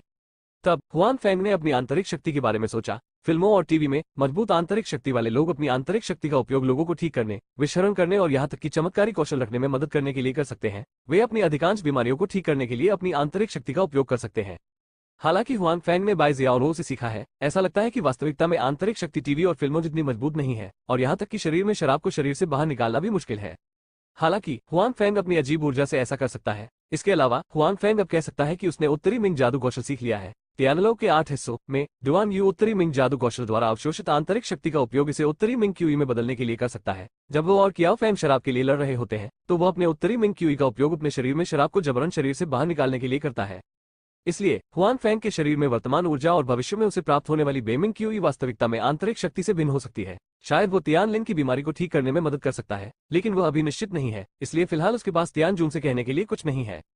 हुआन फैंग और तियान जून के अलविदा कहने के बाद जब वे घर जाने लगे, तो उनका एक परिचित अभी भी व्यस्त था। ये टोंग जियान था, जो किंग प्रांत का पहला बच्चा था। चूंकि उसके पिता को जेल में डाल दिया गया था, टोंग जियान का जीवन स्वर्ग से सीधे नरक में गिर गया है। वो पहले भी उसके सामने घूमता रहा है। उसके आसपास के सभी युवा लड़के गायब हो गए। उसने उन्हें फोन किया, या तो उसने उन्हें जवाब नहीं दिया, या उसने सीधे मना कर दिया। कोई भी उसे देखना ही नहीं चाहता था। बकवास, बाओजी द्वारा पाले गए ये कमीने आमतौर पर मुझे पग की तरह घेर लेते हैं। अब मैं देख रहा हूँ कि मेरा युवा स्वामी एक एक करके मुसीबत में है, प्लेग से बचने के लिए भगवान की तरह, और मैं उसका चेहरा भी नहीं देख सकता। एक क्लब से बाहर आकर लड़के एन ने किस्मसाते हुए कहा। आज शाम वो अपने पूर्व दोस्तों को रात्रिभोज पर आमंत्रित करना चाहता था। वो उनके पिता को ढूंढना चाहता था और उनके रिश्ते के माध्यम से अपने पिता की मदद करना चाहता था। उसे कैसे पता चला कि इनमें से कोई भी व्यक्ति आजाद नहीं आया? यहाँ तक कि किसी ने फोन पर रोल अवे कहा और भविष्य में फोन न करने को कहा। उनकी राय में, जिसे हमेशा खुद पर गर्व रहा हो, वो इस तरह का रवैया कैसे सहन कर सकता है? उनकी राय में, ये उन्हें ये चेहरा देने के लिए है कि वो उन लोगों को रात्रि भोज पर आमंत्रित कर सकते हैं। आपको पता होना चाहिए कि वे लोग आमतौर पर स्वयं को आमंत्रित करते हैं। उनका आना या ना आना उनके मूड पर निर्भर करता है। अब इनमें से कोई भी क्लब में नहीं आता और उससे बदतमीजी से बात करता है। वो क्रोधित होने ही वाला होता है और क्लब का मैनेजर उसे गलत नजरों से देखता है। टोंग जियान अक्सर क्लब में आते थे। आमतौर पर मैनेजर झुककर उसके पास झुक जाता है। आज वो न ठंडा है न गर्म। जब वो देखता है कि वो यहाँ है, तो वो कहता है कि अन्य लोग भी हैं। यदि आप हमारे साथ नहीं आ सकते हैं, तो आप एक वेटर को कमरे में ले जाने दें। यह वो उपचार है जो उसे पहले कभी नहीं मिला। इन बातों के अलावा जो उनके पिता के पूर्व व्यापारिक साझेदार एएनएन को परेशान करती थी, उनके हालिया व्यवहार ने भी उन्हें आश्वस्त किया। ये लोग जो कहते थे कि वे हर वक्त उनके पिता का साथ देंगे, एक एक कर उन्हें समझाने की तह तक आ गए हैं। अपने पिता के कारणों से कंपनी के संचालन को बहुत नुकसान हुआ, जिसके प्रभाव में ये लोग वास्तव में अपने नुकसान की भरपाई के लिए उनके घर आते हैं। जब उन्होंने पैसे कमाने के लिए अपने पिता का अनुसरण किया, तो उनके पास ऐसा कोई चेहरा नहीं था। हाल के दिनों में जो कुछ हुआ, उसके बारे में सोचकर टोंग जियान इतना परेशान हो गया कि वो पागल हो जाना चाहता था। उसने कभी नहीं सोचा था कि एक दिन उसे ऐसा अनुभव होगा। उसके आसपास के उसके दोस्त उससे बच नहीं सकते थे। दिन भर उसके घर कोई कर्ज वसूलने आता था, या पुलिस उसके पिता के बारे में पूछने आती थी। टोंग जियान को लगा कि वो पागल हो रहा है। क्या ये लात नहीं है? जब वो लड़का गुस्से और पागलपन से भरा हुआ क्लब से बाहर आया और उसने पीने और खुद को बेहोश करने के लिए जगह ढूंढनी चाहिए, तो उसके कान में एक कठोर आवाज सुनाई दी। जब टोंग जियान ने आवाज के स्रोत को देखा, तो उसने अपने ही एक परिचित कैतियान को देखा, जो दूसरी पीढ़ी का एक अमीर बच्चा भी था। उनकी पारिवारिक स्थिति पिछले टोंग परिवार की तुलना में थोड़ी खराब थी, इसलिए प्रांत में अमीर दूसरी पीढ़ी की पूरी शकल में उन्हें टोंग जियान द्वारा दबाव में रखा गया था, और दोनों पक्ष एक दूसरे को पसंद नहीं करते थे। सामान्य समय में लड़का लोगों के एक समूह से घिरा होता है और कैतियान उनसे घिरा होता है। हालांकि उसके आसपास की अमीर दूसरी पीढ़ी अधिक से अधिक शक्तिशाली है, जो कैतियान को बहुत उदासीन बनाती है, लेकिन कोई रास्ता नहीं है। इस बार जब उसने टोंग जियान के पिता की दुर्घटना के बारे में सुना, तो वो ये सोचकर बहुत उत्साहित हुआ कि आखिरकार उसका पहला दिन आ गया। तथ्य ने उसे निराश नहीं किया। जब टोंग कियानजुन की कहानी उजागर हुई, तो दूसरी पीढ़ी के वे अमीर लोग इतने होशियार थे कि उन्होंने लड़के के साथ उसके चारों ओर एक स्पष्ट संबंध बना लिया। दूसरों से घिरे रहने की इस भावना ने कैतियान को बहुत खुश किया। इसके अलावा उसके आगे एक लड़का था, लेकिन अब ये गौरव केवल उसी का है। बात सिर्फ इतनी है कि जब वो खेद महसूस करता है, तो उसे लड़के एन के सामने उसे अपमानित करने और उसे ये बताने का मौका नहीं मिलता कि उसे कैसा लगा। हालांकि ये पछतावा आज रात हल हो जाएगा, क्योंकि उसने टोंग जियान को तब देखा था जब वो दूसरी पीढ़ी के कई अमीर लोगों के साथ एक क्लब से बाहर आया था। पहले वो टोंग जियान को देखना बहुत पसंद नहीं करते थे, क्योंकि जब वो दूसरी पार्टी को देखते थे तो उन्हें लगता था कि उनकी तुलना उनसे की जा रही है। लेकिन अब जब उसने टोंग जियान को देखा, तो उसने टोंग जियान को देखा, मैं बहुत खुश हूँ। और वो वाक्य जिसे उसने लंबे समय से तैयार किया था, आखिरकार टोंग जियान को कहने का मौका मिला। कैतियान, तुम यहाँ क्या कर रहे हो? लड़के ने भौहें सिकोड़ ली। टुट टुट, क्या यह आपका घर है? देखो, हमारा जवान लड़का अभी भी इतना पागल है। क्या वो सोचता है कि वो प्रांत का पहला जवान आदमी है? हाँ। कैतियान टोंगे की ओर इशारा करता है और जोर से हंसता है। उसके आसपास के लोग, वो लंबे समय से टोंगे का मजाक उड़ाने के दिन का इंतजार कर रहा था। इसका मतलब यह है कि एक अपराधी का बेटा कितना अहंकारी होता है। भाई तियान हमारे प्रांत का पहला बच्चा है। वह पहले भी था, अब भी और भविष्य में भी। हाँ, उसका लड़का एएनएन वह प्याज है। भाई तियान से इस तरह बात करने की उसकी हिम्मत कैसे हुई? मेरे बगल के लोगों ने प्रतिध्वनि की। T fast. बेहतर नवल पढ़ने के लिए आप हमारे YouTube चैनल और ऑडियो एक्सप्लेन टेलीग्राम चैनल से जुड़ सकते हैं। 367 बॉक्सिंग और किकिंग। इन लोगों की बातें सुनकर टोंग जियान का चेहरा गुस्से से लाल हो गया। उन्हें इस तरह कब अपमानित किया गया? इसके अलावा अभी भी बहुत सारे लोग हैं, इतना स्पष्ट। तुम एक कुतिया के बेटे कैतियान, एक छोटे आदमी का उद्देश्य क्या है? इससे पहले कि मैं तुम्हारे सामने होता, मुझे अभी भी अपना सिर नीचे करना पड़ता था, और जब मैंने तुम्हें देखा तो मैं भी तुम पर चिल्लाना चाहता था, टोंग शाओ। टोंग जियान ने कैतियान की ओर इशारा किया और कहा, और आप लोग मेरे पिता की दुर्घटना से पहले मुझे कुत्ते की तरह घेर लेते थे और मैंने लापरवाही से एक हड्डी फेंक दी थी। आप सभी लंबे समय तक खुश रह सकते हैं। अब जब मेरे परिवार की दुर्घटना हो गई है तो आप तुरंत अपने मालिक को बदल देंगे। तुम हृदयहीन बातें। टोंग जियान इन लोगों से नाराज है। वो सभी लोगों की ओर इशारा करते हैं और उन्हें डांटते हैं। वो अभी तक पहचान बदलने के लिए पूरी तरह से अनुकूलित नहीं हुआ है। स्वाभाविक रूप से वो उनसे नहीं डरता, वो गुस्से में है और इसे सहन नहीं करेगा। लेकिन टोंग जियान के शब्दों ने घटनास्थल पर मौजूद सभी लोगों को नाराज कर दिया। कैतियान ने टोंग जियान की ओर इशारा किया और कहा, बकवास बकवास, क्या तुम्हें लगता है कि यह अब भी पहले जैसा है? तुम किंग प्रांत के सबसे अमीर आदमी हो, अब तुम सिर्फ एक कैदी हो। अब तुम क्या हो? यदि तुम में हिम्मत है मुझसे इस तरह बात करने के लिए, कृपया इसे मुझे दे दो और इस आदमी को मार डालो। जैसे ही कैतियान की आवाज गिरी, उसके बगल के लोगों ने झुंड बनाकर टोंग जियान को घेर लिया। उनमें से एक कैतियान का आदेश था, दूसरा टोंग जियान के शब्द थे, लेकिन उन्होंने उन्हें डांटा भी। हालांकि उन्होंने ऐसा किया, लेकिन वे इसे बर्दाश्त नहीं कर सके। अब जब कैतियान ने बात कर ली है तो वे विनम्र नहीं होंगे। आप क्या करना चाहते हैं? अपने आसपास इतने सारे लोगों को देखकर बालक एन को अचानक डर लगने लगा। इस समय उन्हें एहसास हुआ कि वो प्रांत का पहला युवक नहीं था। तुम क्या कर रहे हो? तुम्हें मारो, बिल्कुल यही तो तुम्हें पागल बनाता है। जब उन्होंने बोलना समाप्त किया तो वे लड़के एन का बेसब्री से स्वागत करने लगे। हालांकि वे सभी अमीर लोगों की दूसरी पीढ़ी थे, उनमें से कई खोखले हो चुके थे और उनके पास कोई कौशल नहीं था, लेकिन इतने सारे लोगों ने लड़के एन को एक बार पीटा, जो उसके लिए काफी था। कुछ ही समय में लड़के एन की नाक और चेहरा नीला और सूज गया था, और उसकी नाक और मुंह के कोने ताजगी भरे खून से भरे हुए थे। टोंग जियान जो दिखाता है वो स्पष्ट रूप से उसके मुंह जितना सशक्त नहीं है। पिटाई के बाद वो रहम की भीख मांगने लगा। हालांकि ये युवा स्पष्ट रूप से इसके आदी नहीं रहे हैं। उन्होंने यह नहीं सुना कि उसने क्या कहा। ठीक है, ये सब बंद करो। तुम सच में हमारे जवान लड़के को इस तरह मारना नहीं चाहोगे? अंत में कैतियान, जो नाटक देख रहा था, अंततः बोला। वो टोंग जेडेन के साथ खेलना चाहता था, लेकिन उसने इसके बारे में नहीं सोचा। इस तरह की बर्बादी के लिए उसे मारना और अपने लिए मुसीबत खड़ी करना इसके लायक नहीं है। कैतियान के शब्दों पर सभी लोग रुक गए। हालांकि एक और व्यक्ति था जो टोंग जियान का बेसब्री से स्वागत कर रहा था। वो पहले उनमें से सबसे भारी था। अब कैतियान के आदेश के तहत वह रुकना नहीं चाहता था, जैसे उसे और टोंग जियान को गहरी नफरत थी। ठीक है लाओ यू, अगर तुम फिर से लड़ोगे तो हमारा जवान लड़का सचमुच मर जाएगा। कैतियान ने नाराज होकर कहा कि वो काम करने के पुराने तरीके से असंतुष्ट है। भले ही उसे पहले टोंग जियान से गहरी नफरत थी, लेकिन अब जब उसने बात की है तो उसे तुरंत बंद कर देना चाहिए। यदि वो इस बार नहीं लड़ सकता है तो उसे पूरी घटना के बाद टोंग जियान की परेशानी का पता चलेगा। इस तरह नहीं, और खुद को चेहरा न दें। ओह मुझे क्षमा करें मेरे भगवान, मैंने इस लड़के को लंबे समय तक परेशान महसूस करते देखा है, लेकिन मैंने इसे कुछ समय तक नियंत्रित नहीं किया। लाओ यू ने खड़े होकर कैतियान से माफी मांगी। इस समय कैतियान का चेहरा बेहतर दिख रहा था। लाओ यू की आवाज सुनकर लड़के ने अपनी आंखें खोली और एक दूसरे की ओर देखा। उसे विश्वास ही नहीं हो रहा था। अभी कुछ समय पहले लाओ यू उसके आसपास था। वो उनका अनुसरण करने वाले सबसे करीबी लोगों में से एक थे। अप्रत्याशित रूप से अब वो उसके लिए सबसे महत्वपूर्ण था। कैटेन के ठीक बाद लड़के ने उसे नहीं पाया। बूढ़ा, ये तुम हो? क्यों? टोंग जियान ने अपने दर्द के बावजूद लाओ यू से पूछा। हालांकि जिन लोगों ने अभी अभी उसे पीटा था उनमें से कुछ लोग आमतौर पर खुद को खुश करना चाहते थे। वे बहुत करीब नहीं गए, जबकि अन्य कैतियान के आसपास थे। इसलिए टोंग जियान उनके व्यवहार से आश्चर्यचकित नहीं थे। हालांकि लाओ यू के साथ ऐसा नहीं है। अधिकांश पूर्व मित्र आपस में नहीं मिले, लेकिन उन्होंने अपने विरुद्ध लड़ना शुरू नहीं किया। पूर्व मित्र लाओ यू अब अपने विरुद्ध लड़ रहा है। इसके अलावा इन लोगों में वो सबसे भयंकर है। क्या और क्यों? क्या आप नहीं जानते कि आप क्या है? मैं आपके लिए पूरे दिल से काम करता था, लेकिन आप मेरे साथ कुत्ते की तरह व्यवहार करते हैं, कम से कम सम्मान के बिना। आप मेरे साथ ऐसा व्यवहार क्यों करते हैं? आपकी पारिवारिक पृष्ठभूमि मुझसे बेहतर है। तुम्हारे पास और क्या है? लाओ यू ने कहा कि वह खुद पर नियंत्रण नहीं रख सका और लड़के के खिलाफ लड़ना जारी रखा। ऐसा तब तक नहीं हुआ जब तक लड़का दया की भीख नहीं मांगता रहा। लाओ यू ने उसका हाथ रोक दिया, जैसे कि उसने सांस ले ली हो। हालांकि उसे नहीं पता था कि उसके शब्दों ने कैतियान को असहज महसूस कराया था। उसने ऐसे व्यक्ति के बारे में सोचा। वो उस पर बहुत अधिक भरोसा नहीं कर सका। अब उसके आसपास बहुत सारे लोग हैं और उन्हें ऐसे व्यक्ति की कोई परवाह नहीं है। ठीक है, चलो, हम इस तरह की बर्बादी से अपना समय बर्बाद नहीं होने दे सकते। कैतियान भी आज अच्छे मूड में थी। आज रात मैं तुम्हारा इलाज करूंगी। भाई तियान घमंडी है। भाई तियान, अगर तुम आज रात नशे में नहीं हो तो वापस मत जाना। भीड़ ने जयकार की और कैतियान को जाने के लिए घेर लिया। लाओ यू उनमें से एक था, लेकिन जाने से पहले उसने टोंग जियान को फिर से लात मारी। उसने टोंग जियान की आंख के कोने में लात मारी, जिससे तुरंत उसकी आंखों के सामने अंधेरा छा गया। लाओ यू कैतियान से जुड़ने वाले शुरुआती लोगों में से एक थे। टोंग कियानजुंग के मामले को जानने के बाद वह जानता था कि लड़के को स्थापित कर दिया गया है और उसके बाद कोई अच्छा परिणाम नहीं होगा, इसलिए उसने दृढ़तापूर्वक उसे त्याग दिया और कैतियान में शामिल हो गया। आज जब उसने टोंग जियान को मारा तो उसने अपना सर्वश्रेष्ठ प्रयास किया और कोई हाथ नहीं छोड़ा। वह कैतियान को दिखाना चाहता था कि उसका टोंग जियान के साथ कोई रिश्ता नहीं है और अब वह वास्तव में उसके साथ जुड़ गया है। हालांकि लाओ यू के प्रदर्शन से वह परिणाम नहीं मिला जो वह चाहते थे। यहाँ तक कि सियाई तियान के दिल में भी उसे मौत की सजा सुनाई गई है और वह उसे स्वीकार करने के लिए तैयार नहीं है।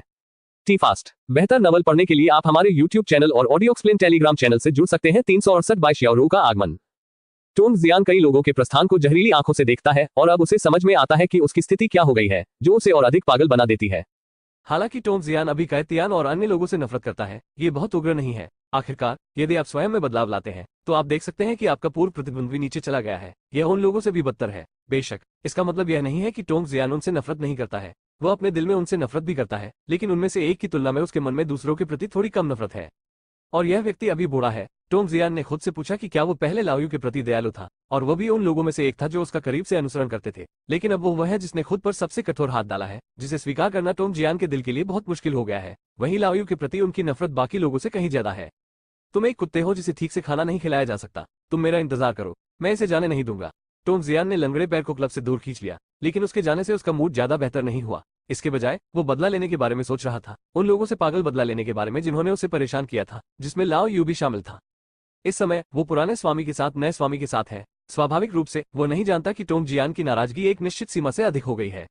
मैंने कहा, क्या आप मालिक की सहमति के बिना दूसरे लोगों के घरों में नहीं जा सकते? जब हुआन फैंग अपने निवास पर लौटे तो उन्होंने पाया कि उनके निवास में अप्रत्याशित मेहमानों का एक और समूह था, और यह व्यक्ति बाई जियाओरो था, जो लंबे समय से अलग नहीं हुआ था। बाई जियाओरो को उनके आखिरी मिशन के दौरान पेट में गोली मार दी गई थी, लेकिन यह मुख्य बिंदु नहीं है, इसलिए यह उनके कार्यों को प्रभावित नहीं करता है। इसके अलावा उसकी इच्छा दृढ़ है और सतही तौर पर वो अपनी चोट नहीं देख सकती। तुम्हारे दरवाजे का ताला बदलना होगा, बाई जियाओरो ने कहा। क्या आपको लगता है कि हर किसी में आपके जैसे अन्य लोगों में प्रवेश करने की क्षमता है? हुआन फैंग ने गुस्से में कहा। वह जानता था कि भले ही उसने ताला बदल दिया हो, बाई जियाओरो अगर चाहे तो किसी भी समय अंदर आ सकती है। यह उसके लिए बेकार था। जब आप खुद को ठीक करने के लिए राजधानी में नहीं है तो आप यहाँ क्या कर रहे हैं? हुआन फैंग ने बाई जियाओरो को पेकी एक कैन दी और उसके बगल में बैठकर पूछा। वास्तव में मैं ठीक हो रहा हूँ। बाई जियाओरो ने पी लिया, एक घूंट लिया और फिर कहा, ये सिर्फ इतना है कि मैंने शाही राजधानी में स्वास्थ्य लाभ के लिए नहीं चुना, बल्कि स्वास्थ्य लाभ के लिए और ली बिंगयुन घटना के बाद निपटने के लिए जियांगजू आया। रोनमिंग ने वास्तव में बाई जियाओरो को सम्राट की राजधानी में स्वस्थ होने के लिए कहा और फिर चोट ठीक होने के बाद कार्य को पूरा करने के लिए कहा। हालांकि बाई जियाओरो ने सोचा कि किसी भी स्थान पर स्वस्थ होना समान है और हुआन फैंग आखिरकार संगठन में शामिल हो गए या उनकी टीम के सदस्य।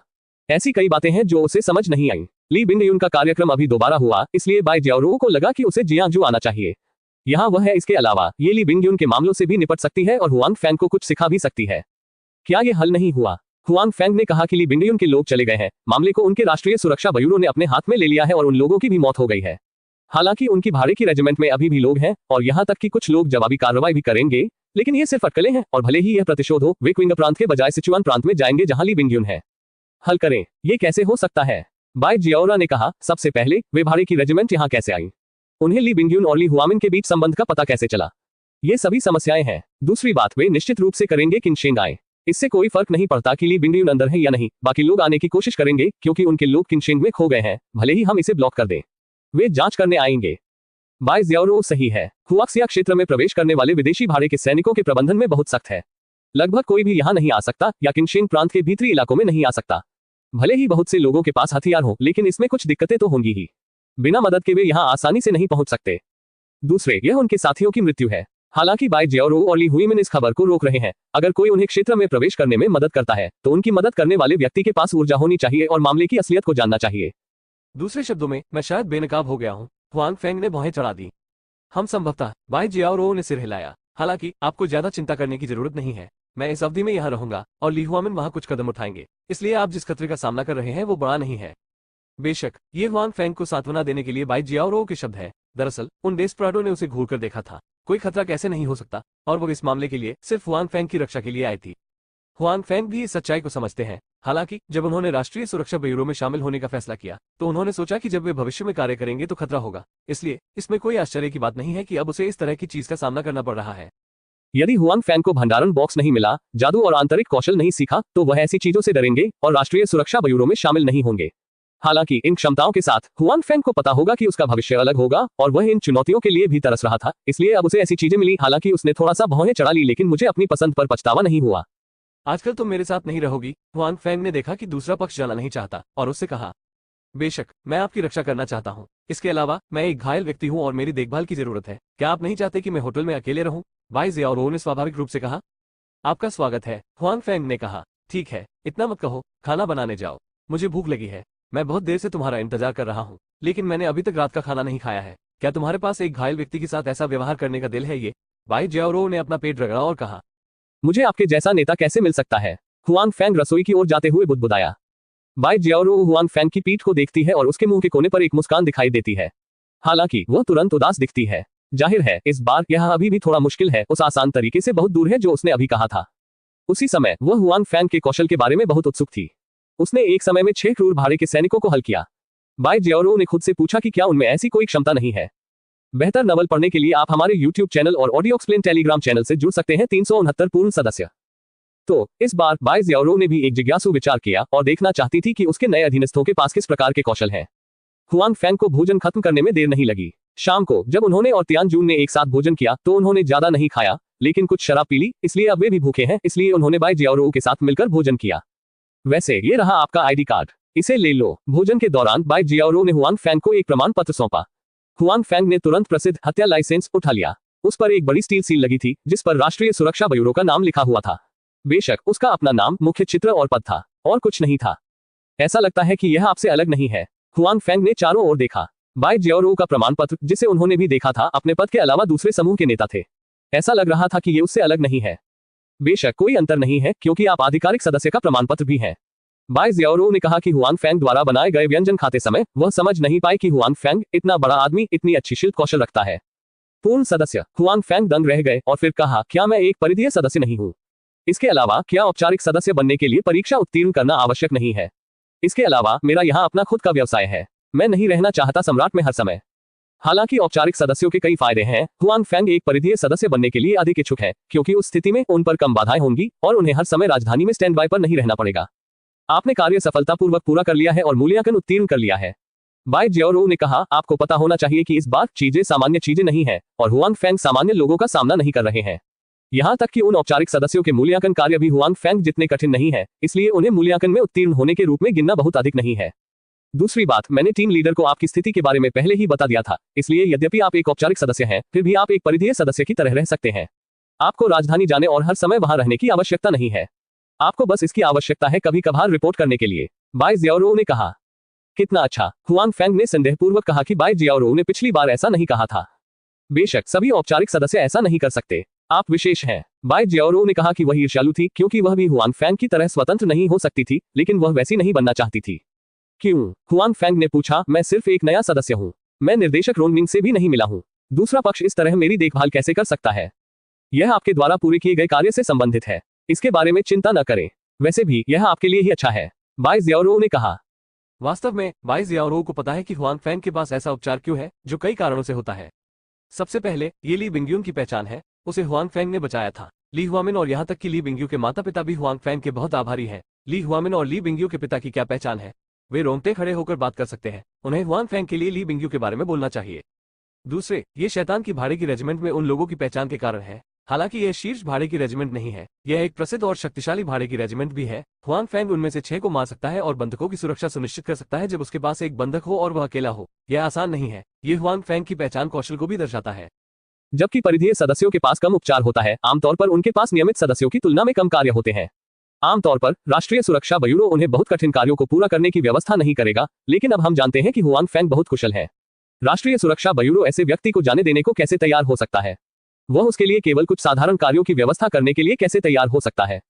इसलिए निर्देशक रोनमिंग हुआन फैंग के साथ एक विशेष तरीके से व्यवहार करेंगे ताकि उन्हें पूर्ण सदस्य के रूप में माना जा सके। हालांकि उन्हें रहने के लिए राजधानी के मुख्यालय जाने की जरूरत नहीं है। बेशक हुआन फैंग अन्य दायित्वों को पूरा करेगा। हुआन फैंग को अन्य चीजों की परवाह नहीं है। वह इस बात से संतुष्ट है कि वह रह सकते हैं या नहीं और औपचारिक सदस्य बन सकते हैं। ये बुरा नहीं है। हुआन फैंग ने एक पल के लिए सोचा और कहा, मुझे ऐसा लगता है कि कोई नुकसान नहीं है, केवल मेरे लिए अच्छा है। लेकिन हुआन फैंग को यह नहीं पता था कि बाई जियाओरू ने हुआन फैंग को परिधीय सदस्यों और औपचारिक सदस्यों के कार्यों के बीच अंतर नहीं बताया था। इसलिए हुआन फैंग ने सोचा कि उनके पास खोने के लिए वास्तव में कुछ नहीं है। रात के खाने के बाद बाई जियाओरू को बर्तन धोने की चेतना नहीं थी, लेकिन वो सीधे स्नान करने चली गई। आखिरी अनुभव के बाद उन्होंने इसे आसानी से स्वीकार कर लिया। हुआन फैंग के बर्तन धोने के बाद वो स्नान करने चला गया। फिर वो अपने कमरे में वापस चला गया और अपने उत्तरी मिंग कुंग फू का अध्ययन करने लगा। उसे बाकी सभी छवियां याद थी। हालांकि हुआन फैंग ने तुरंत आराम नहीं किया, बल्कि उत्तरी मिंग जादू चलाने की कोशिश की। हुआन फैंग को याद आया कि उत्तरी मिंग का जादू बहुत स्पष्ट था।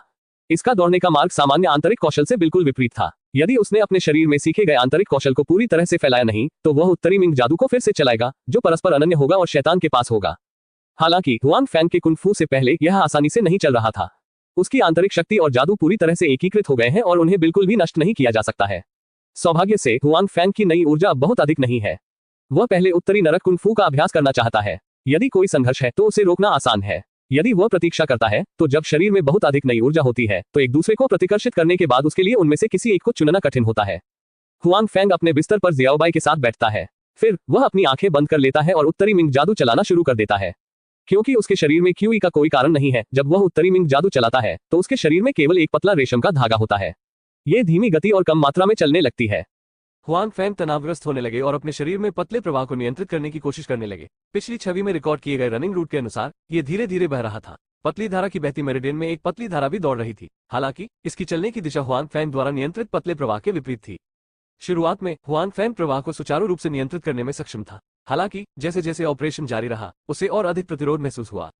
बेहतर नॉवल पढ़ने के लिए आप हमारे यूट्यूब चैनल और ऑडियो एक्सप्लेन टेलीग्राम चैनल से जुड़ सकते हैं। 370 फागोसाइटोसिस और समलन। हुआन फैंग के माथे पर पसीना आने लगा और उसकी सांसें और भी तेज हो गई। उसे अपनी लापरवाही पर पछतावा हुआ। हालांकि इस बार यह पहले ही हो चुका था और उसके लिए हार मानना मुश्किल लग रहा था। इसके अलावा अगर उन्होंने इस बार हार मान ली तो उन्हें प्रयोग करने का दूसरा मौका नहीं मिलेगा। इसलिए हुआन फैंग ने जोर देकर कहा कि वो अपने शरीर में छोटे प्रवाह को नियंत्रित करते रहें और स्थापित मार्ग के अनुसार चलते रहें। बढ़ते प्रतिरोध के साथ हुआन फैंग की त्वचा थोड़ी लाल हो गई थी और उसके चेहरे पर पसीने की कई बूंदें थी। आखिरकार वही हुआ जिसकी हुआन फैंग को चिंता थी। उसके शरीर में दो धाराएं जो विपरीत दिशा में बहती हैं, वास्तव में एक दूसरे से गुंथी हुई हैं। हालांकि ऐसा लगता है कि दोनों धाराएं एक दूसरे को निगलना और एकीकृत करना चाहती हैं। वे आपस में समझौता नहीं करते, ठीक वैसे ही जैसे दो बड़े आदमी लड़ते हैं। जो हारेगा वह एक दूसरे से उलझेगा। हालांकि हुआन फैंग पीड़ित है। ये दोनों धाराएं एक दूसरे के खिलाफ लड़ रही हैं। वे हुआन फैंग के मध्याह्न रेखा में भागते हैं और हुआन फैंग को दुखी महसूस कराते हैं। दर्द के कारण उसका चेहरा मुड़ गया है और उसका मुंह दर्द से कराह रहा है।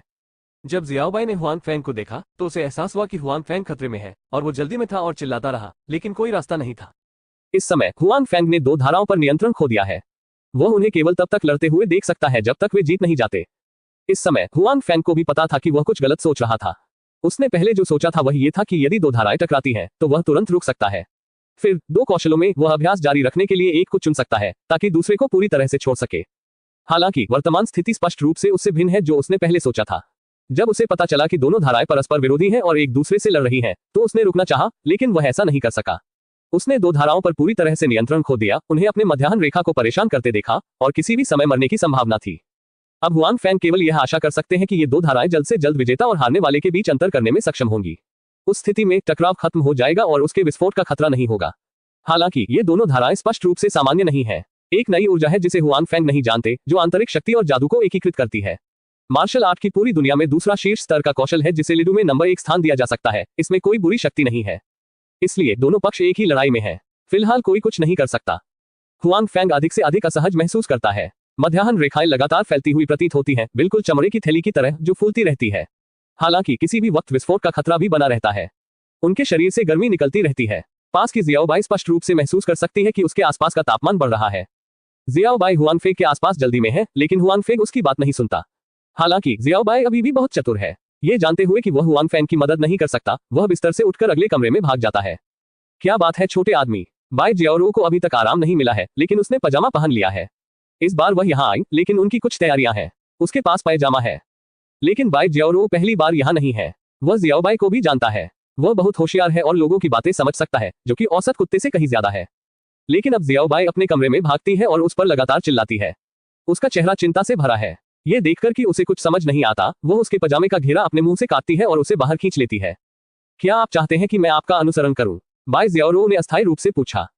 जियाओबाई ने अपने कपड़े ढीले कर दिए और लगातार अपना सिर हिलाया। उसकी चिंतित दृष्टि बिल्कुल भी कम नहीं हुई। ठीक है, मुझे नहीं पता कि तुम क्या कर रहे हो, बाई जियाओरू ने कहा। जियाओबाई का लुक देखकर कुछ जरूरी लग रहा है। बाई जियाओरू ने उसे देखने के लिए उसका पीछा करने का फैसला किया। क्या हुआन फैंग को कुछ हुआ? मैंने कुछ नहीं सुना।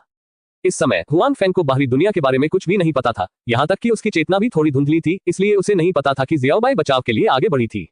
लेकिन अच्छी खबर यह है कि हुआन फैंग के शरीर में दो ऊर्जाओं के बीच लड़ाई समाप्त हो गई है और अंतिम विजेता हुआन फैंग से पहले प्राप्त अज्ञात ऊर्जा है। इस नई ऊर्जा में समलन की प्रबल क्षमता है, जो थोड़ा अप्रत्याशित है। यहाँ तक कि उत्तरी मिंग जादुई शक्ति जो किसी अन्य आंतरिक शक्ति को अवशोषित कर सकती है, वह भी इसकी प्रतिद्वंद्वी नहीं है। उत्तरी नरक की जादुई शक्ति का प्रतिनिधित्व करने वाली धारा धीरे धीरे गायब हो रही है, लेकिन हुआन फैंग पर अंतर अभी भी पूरी तरह से गायब नहीं हुआ है। इस समय जियाओबाई के नेतृत्व में बाई जियाओरू हुआन फैंग के कमरे में आती है। बाई जियाओरू अभी भी सोच रही थी कि जियाओबेदाई यहाँ क्या करना चाहती है। हालांकि जब वह कमरे में दाखिल हुई तो उसने देखा कि हुआन फैंग का चेहरा दर्द के कारण मुड़ गया था, जो बहुत भयानक था। एक पल की झिझक के बाद वो दौड़कर ऊपर आई। हुआन फैंग, तुम्हें क्या परेशानी है? बाई जियाओरू हुआन फैंग के पास आए और उत्सुकता से पूछा। इस समय हुआन फैंग वास्तव में बुरी स्थिति में था। कम से कम बाहर से उसका चेहरा क्रूर था, घना ठंडा पसीना, उसकी त्वचा जीवित आग की तरह जल रही थी, खून की तरह लाल हो रही थी। इसके अलावा उसकी सांसें भारी और जरूरी थी। जाहिर है जो कोई भी हुआन फैंग की स्थिति को देखता है वह जानता है कि वह बहुत खराब स्थिति में है। वास्तव में ये है। हालांकि हुआन फैंग के शरीर में नई ऊर्जा ने उत्तरी मिंग जादू को हरा दिया है, लेकिन इसे पूरी तरह से निगला नहीं गया है और इस समय हुआन फैंग की चेतना भी बहुत स्पष्ट नहीं है। बाई जियाओरू का चेहरा बहुत चिंतित है। वह यहाँ तक सोचता है कि हुआन फैंग के पास पौराणिक अग्नि है। किसी भी तरह से हुआन फैंग की स्थिति इस समय बहुत समान है। हालांकि बाई जियाओरू को खुद कभी ऐसी स्थिति का सामना नहीं करना पड़ा। हकीकत में ऐसी स्थिति आम नहीं है। क्या करें? बाई जियाओरू थोड़ी अंधी है। वह हुआन फैंग के कंधों पर अपना हाथ रखती है और हुआन फैंग को शैतान के वश में होने की स्थिति से जगाने के लिए उसे हिलाने के लिए तैयार है। ये सिर्फ इतना है कि जब उसने हुआन फैंग के कंधे पर अपना हाथ रखा तो हुआन फैंग के शरीर ने बेइमिंग की जादुई शक्ति की नई ऊर्जा को अवशोषित कर लिया और अचानक खून की गंध को सूंघते हुए शार्क की तरह उछलना शुरू कर दिया। और बाई जियाओरू जो कांपना चाहती है अचानक महसूस करती है कि उसकी बाह को किसी चीज ने चूसा है, इसलिए वह बिल्कुल भी नहीं हिल सकती है। बाई जियाओरू का चेहरा डर से भर गया है क्योंकि वह अब हिल नहीं सकती है और यहाँ तक कि उसकी आंतरिक शक्ति भी उस सक्शन द्वारा अवशोषित होने लगी है। बेहतर नवल पढ़ने के लिए आप हमारे YouTube चैनल और ऑडियो एक्सप्लेन टेलीग्राम चैनल से जुड़ सकते हैं। 371 एकीकरण के बाद परिवर्तन। हुआन फैंग, तुम क्या कर रहे हो? क्या हो रहा है? मेरी आंतरिक शक्ति क्यों अवशोषित हो गई है? बाई जियाओरू रोने वाली है। उसने इतने सालों तक इन आंतरिक शक्तियों को विकसित किया है, लेकिन अब हुआन फैंग को लगता है कि उसके शरीर में एक चुंबक है जो उन्हें सोख रहा है। बाई जियाओरू महसूस कर सकती है कि उनके शरीर में आंतरिक शक्ति लगातार कम हो रही है। उसने कई तरीके आजमाए हैं लेकिन वह कमी को रोक नहीं पाए है और कमी की गति अभी भी बढ़ती जा रही है। बाई जियाओरू को लगता है कि यह स्थिति हुआन फैंग के शरीर के कारण हुई है। ऐसा लगता है कि उसके शरीर में कुछ ऐसा है जो उसकी आंतरिक शक्ति को आकर्षित करता है और लगातार उन्हें सोख लेता है। वह ये भी महसूस कर सकती है कि हुआन फैंग की आंतरिक शक्ति मजबूत और मजबूत होती जा रही है। बाई जियाओरू को बहुत खुश होना चाहिए था जब उनकी टीम के सदस्य मजबूत हो गए। हालांकि वह अब हंस नहीं सकती क्योंकि हुआन फैंग के शरीर में बढ़ी हुई आंतरिक शक्ति उसके शरीर से अवशोषित हो जाती है। बाई जियाओरू हुआन फैंग को जगाना चाहती है, हालांकि वह कैसे भी बुलाए इसका कोई असर नहीं होता। हुआन फैंग ने अभी भी अपनी आंखें बंद कर रखी हैं, जैसे सो रहा हो। हुआन फैंग इस समय पूरी तरह से नहीं जागे थे। उसे नहीं पता था कि उसके शरीर में ऊर्जा पूरी तरह से एकीकृत हो चुकी है। एकीकरण के बाद भी उन्होंने अपनी मजबूत ताकत का परिचय दिया। हुआन फैंग के शरीर में मूल ऊर्जा आंतरिक शक्ति और जादू के एकीकरण का परिणाम है। एकीकरण के बाद यह नई ऊर्जा न केवल अधिक शक्तिशाली हो जाती है बल्कि इसमें एक मजबूत एकीकरण क्षमता भी होती है। यह सिर्फ इतना है कि हुआन फैंग ने उन्हें पहले प्रदर्शन करने का मौका नहीं दिया। आज उत्तरी मिंग जादू का अभ्यास करने के बाद उन्होंने एक नई ऊर्जा का निर्माण किया। परिणाम यह हुआ कि पहले ही वह ऊर्जा प्रवाहित होने लगी। शुरुआत में पिछली ऊर्जा अपनी मात्रा के कारण तुरंत एक दूसरे के साथ एकीकृत नहीं हुई। आखिरकार दूसरा पक्ष प्रसिद्ध उत्तरी मिंग जादू कौशल है। हालांकि गतिरोध की अवधि के बाद मूल ऊर्जा ने जीत हासिल की। इसने उत्तरी मिंग जादू कौशल को पूरी तरह से हरा दिया, दूसरे पक्ष को एकीकृत किया और यहाँ तक कि दूसरे पक्ष के कौशल को भी अपने पास रखा, यानी अपने उपयोग के लिए अन्य लोगों की आंतरिक शक्ति को अवशोषित करना। हालांकि शुद्ध बेइमिंग जादू के विपरीत बेइमिंग जादू अन्य आंतरिक शक्तियों को अवशोषित करने के बाद शरीर में बेइमिंग क्यूई में बदल जाएगा और जो ऊर्जा बेइमिंग जादू को एकीकृत करती है वह बेइमिंग के बजाय अन्य लोगों की अवशोषित आंतरिक शक्तियों को उसी ऊर्जा में बदल देगी। क्यूई, हालांकि इस ऊर्जा की शक्ति बेइमिंग क्यूई से भी बदतर नहीं है। हालांकि इस ऊर्जा में अन्य लोगों की आंतरिक शक्ति को अवशोषित करने की क्षमता है, इसे केवल हुआन फैंग द्वारा ही सक्रिय किया जा सकता है। लेकिन अब क्योंकि यह अभी अभी एकत्रित हुई है, यह ऊर्जा अभी भी हिंसक है और इसे नियंत्रित करना कठिन है। इसके अलावा हुआन फैंग की चेतना स्पष्ट नहीं है, इसलिए इसे नियंत्रित करने का कोई तरीका नहीं है। तो जब बाई जियाओरू हुआन फैंग से मिली तो त्रासदी हुई। बाई जियाओरू इतनी भ्रमित है कि वो हुआन फैंग में समा गई है। जब तक उसके शरीर की सभी आंतरिक शक्तियों को हुआन फैंग द्वारा अवशोषित नहीं कर लिया जाता, तब तक वो अपने शरीर पर अपना नियंत्रण हासिल कर लेती है। इस समय उसके हाथ हुआन फैंग से छूट गए।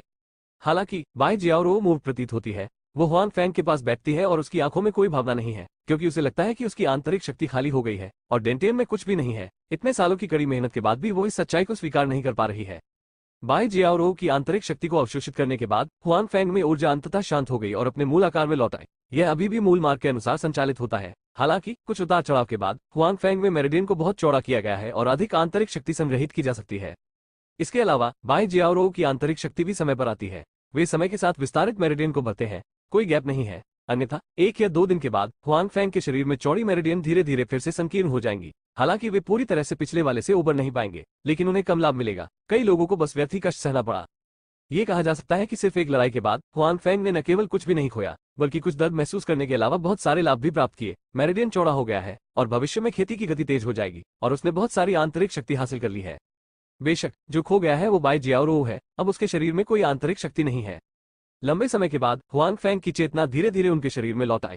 पहली चीज जो उसे महसूस हुई वो थी दर्द। आखिरकार उसकी शिरोबिंदु बहुत चौड़ी हो गई थी और लगभग फट ही गई थी। हालांकि दर्द महसूस करने के बाद उसे लगा कि उसका शरीर गर्म है, इसलिए वो गर्म पानी के झरने में भीग सकता है। वो जागना नहीं चाहता था। हुआंग फेंग के होश में आने के बाद जब उन्होंने पहली बार अपने शरीर की जांच की तो उन्होंने पाया कि विपरीत दिशा में केवल एक ही धारा चल रही थी और ऐसा लग रहा था कि धारा बहुत बढ़ गई थी। हुआंग फेंग ने ध्यान से अपनी दौड़ने की दिशा को देखा और पाया कि यह ट्रिकल 7 ऑब्सीडियन अजय कौशल के उनके पिछले अभ्यास से बनी आंतरिक शक्ति और जादू के संयोजन से बनी ऊर्जा थी। कहने का तात्पर्य यह है कि उत्तरी मिंग जादू कौशल का प्रतिनिधित्व करने वाला ट्रिकल गायब हो गया और विफल हो गया। है ना? क्या यह इतना शक्तिशाली है? क्या इसका प्रतिद्वंद्वी भी बेमिंग जादू कौशल नहीं ले सकता है? हुआंग फेंग ये सोचकर थोड़ा आश्चर्यचकित हुआ कि उसने सोचा था कि उसे जो आखिरी चीज मिलेगी वो उत्तरी नरक का जादू होगा। आखिरकार उन्होंने जो आंतरिक शक्ति विकसित की वो साधारण आंतरिक शक्ति है और जादू भी साधारण जादू है, लेकिन दोनों एक साथ एकीकृत है। मुझे उम्मीद नहीं थी कि इन दो सामान्य ऊर्जाओं के एक साथ एकीकृत होने के बाद वे इतनी शक्तिशाली हो जाएंगी कि उत्तरी नरक का जादू भी पराजित हो जाएगा। ये देखकर कि उत्तरी नरक का जादू गायब हो गया, हुआंग फेंग को थोड़ा भाग्यशाली और निराशा महसूस हुई। सौभाग्य से उसके शरीर में अब केवल एक ही ऊर्जा है, इसलिए उसके मरने की कोई संभावना नहीं है। मैं निराश हूं क्योंकि मैं बेमिंग जादू विकसित नहीं कर सकता। मुझे ये जानने की जरूरत है कि यह लोगों की आंतरिक शक्ति को अवशोषित कर सकता है। यदि मैं इसे विकसित कर सका तो मैं निश्चित रूप से तेजी से आंतरिक शक्ति प्राप्त कर लूंगा। लेकिन इस बार बेमिंग जादू ने मेरे शरीर में अजीब ऊर्जा को हराया नहीं है, जो और भी असंभव है। कहने का तात्पर्य यह है कि मुझे बाद में और अधिक आंतरिक शक्ति मिलेगी। आप उत्तरी नरक जादू का अभ्यास नहीं कर सकते। जाहिर है हुआंग फेंग को नहीं पता कि उसके शरीर की ऊर्जा में अब उत्तरी नरक की क्षमता है। एक टीम लीडर, आप मेरे कमरे में कैसे हैं? जब हुआंग फेंग ने अपनी आंखें खोली और बाई जियाओरो को अपने बगल में देखा तो वह चौंक गया। उसे पहले बाहरी दुनिया के बारे में कुछ भी महसूस नहीं होता था। उसे नहीं पता था कि बाई जियाओरो कब उसके कमरे में प्रवेश करेगी। बेहतर नवल पढ़ने के लिए आप हमारे YouTube चैनल और ऑडियो एक्सप्लेन टेलीग्राम चैनल से जुड़ सकते हैं। 372 परीक्षण लेख। हालांकि हुआंग फेंग के शब्दों के लिए बाई जियाओरो की थोड़ी सी भी प्रतिक्रिया नहीं थी, फिर भी इतनी नीरस मानो उसने सुना ही न हो। हुआंग फेंग ने भी बाई जियाओ की असामान्यता को महसूस किया और बाई जियाओ के सामने अपना हाथ हिलाया और कहा, टीम लीडर, आपके साथ क्या मामला है? क्या यह असहज है? बाई जियाओ यंत्रवत रूप से हुआंग फेंग को देखने के लिए अपना सिर घुमाती है। उसके बाद हुआंग फेंग को स्पष्ट रूप से महसूस हुआ कि उसकी सुन्ना आंखों में रोशनी है। उसके बाद प्रकाश को एक पागल नजर से बदल दिया जाता है। वो हुआंग फेंग को ऐसे देखती है जैसे वह पागल हो। उसके हाथ लगातार हुआंग फेंग की बाहों को हिलाते हैं और चिल्लाते हैं, तुम मेरी आंतरिक शक्ति लौटा दो, तुम मेरी आंतरिक शक्ति लौटा दो। इसमें कोई आश्चर्य की बात नहीं है कि बाई जियाओ इतनी पागल है। वो इतने सालों से अपनी आंतरिक शक्ति का विकास कर रही है। खाने, सोने और काम करने के अलावा उनका ज्यादातर समय अपनी आंतरिक शक्ति को विकसित करने में होता है। यह एक आदत है, एक प्रवृत्ति है। इसके अलावा वो अक्सर कुछ खतरनाक कार्य करती है, जबकि डेंटियन में प्रचुर आंतरिक शक्ति उसे सुरक्षा की भावना देने के लिए पर्याप्त हो सकती है। लेकिन अब उसकी आंतरिक शक्ति खत्म हो गई है और हुआंग फेंग ने इसे अवशोषित कर लिया है। डेंटियन खाली है। उसने कभी इतना असुरक्षित महसूस नहीं किया था। इसके अलावा उसकी आंतरिक शक्ति के बिना उसकी ताकत आधी हो जाएगी। वह उन कार्यों को कैसे पूरा कर सकती है? हालांकि उसने सोचा कि वह फिर से अभ्यास करेगी, लेकिन उसे अपनी वर्तमान स्थिति के स्तर पर ठीक होने में कितना समय लगेगा? 5 साल या 10 साल? वह कल्पना नहीं कर सकती। तो बाई जियाओ पागल है। अपनी आंतरिक शक्ति खोने के अपराधी का सामना करते हुए वो उम्मीद के मुताबिक पागल हो गई है। हालांकि हुआंग फेंग को इतना कुछ पता नहीं था। बाई जियाओ को देखकर जो पागलों की तरह उस पर चिल्ला रही थी, हुआंग फेंग सीधे स्तब्ध रह गया। उसे नहीं पता था कि क्या हो रहा है। बाई जियाओ, जो पहले अच्छी थी, अचानक ऐसी हो गई। टीम लीडर, शांत हो जाओ। क्या हो रहा है? तुम मुझे स्पष्ट कर दो। हुआंग फेंग, जो भगवान के पास वापस आ गया है, बाई जियाओ के हाथ पकड़ता है और उसे आगे बढ़ने नहीं देता है।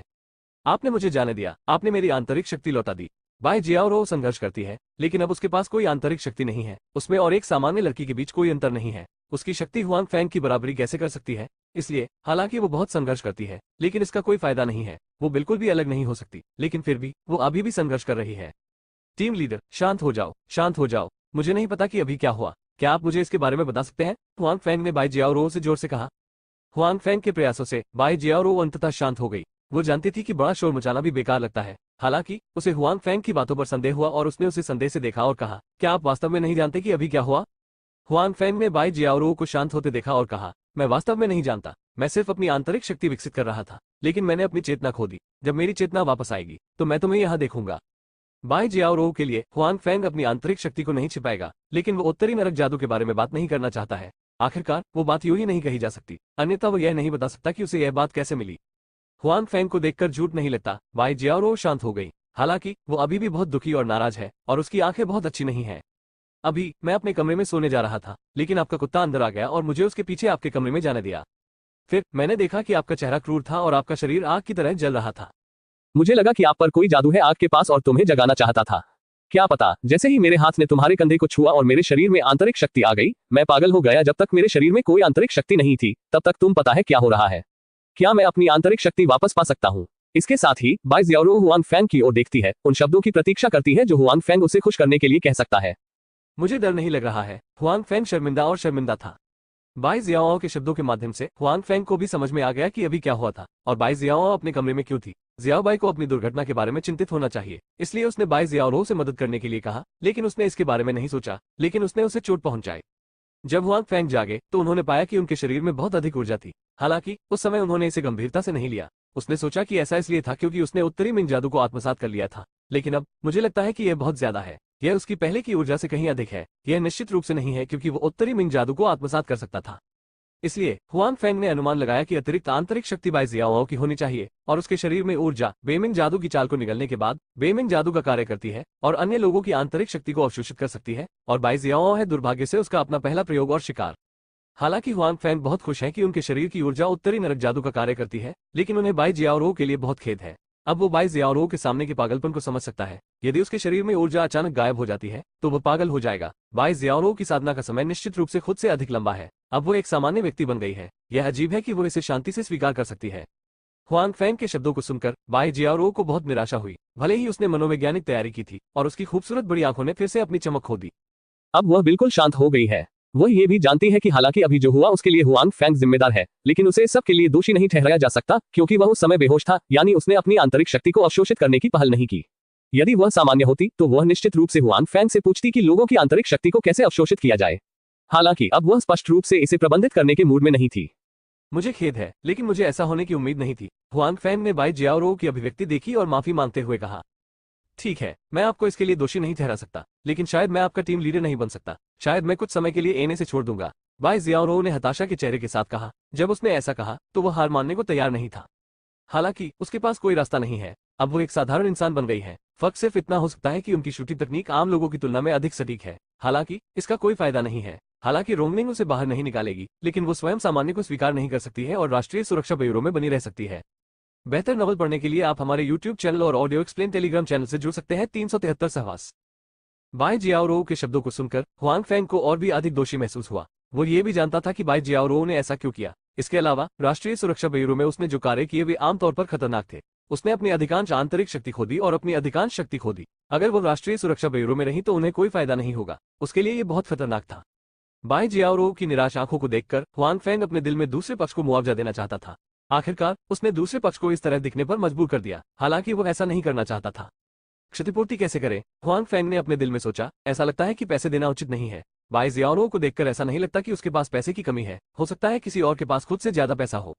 तब मैं केवल अन्य पहलुओं से ही कोई रास्ता सोच सकता हूँ। हुआन फैंग ने अपना विचार भंडारण बॉक्स पर रखा। केवल वही हो सकता है जो उस स्टोरेज बॉक्स में मिला है जो बाई जियाओ के पास नहीं है, और उसे जो चाहिए वह हो सकता है।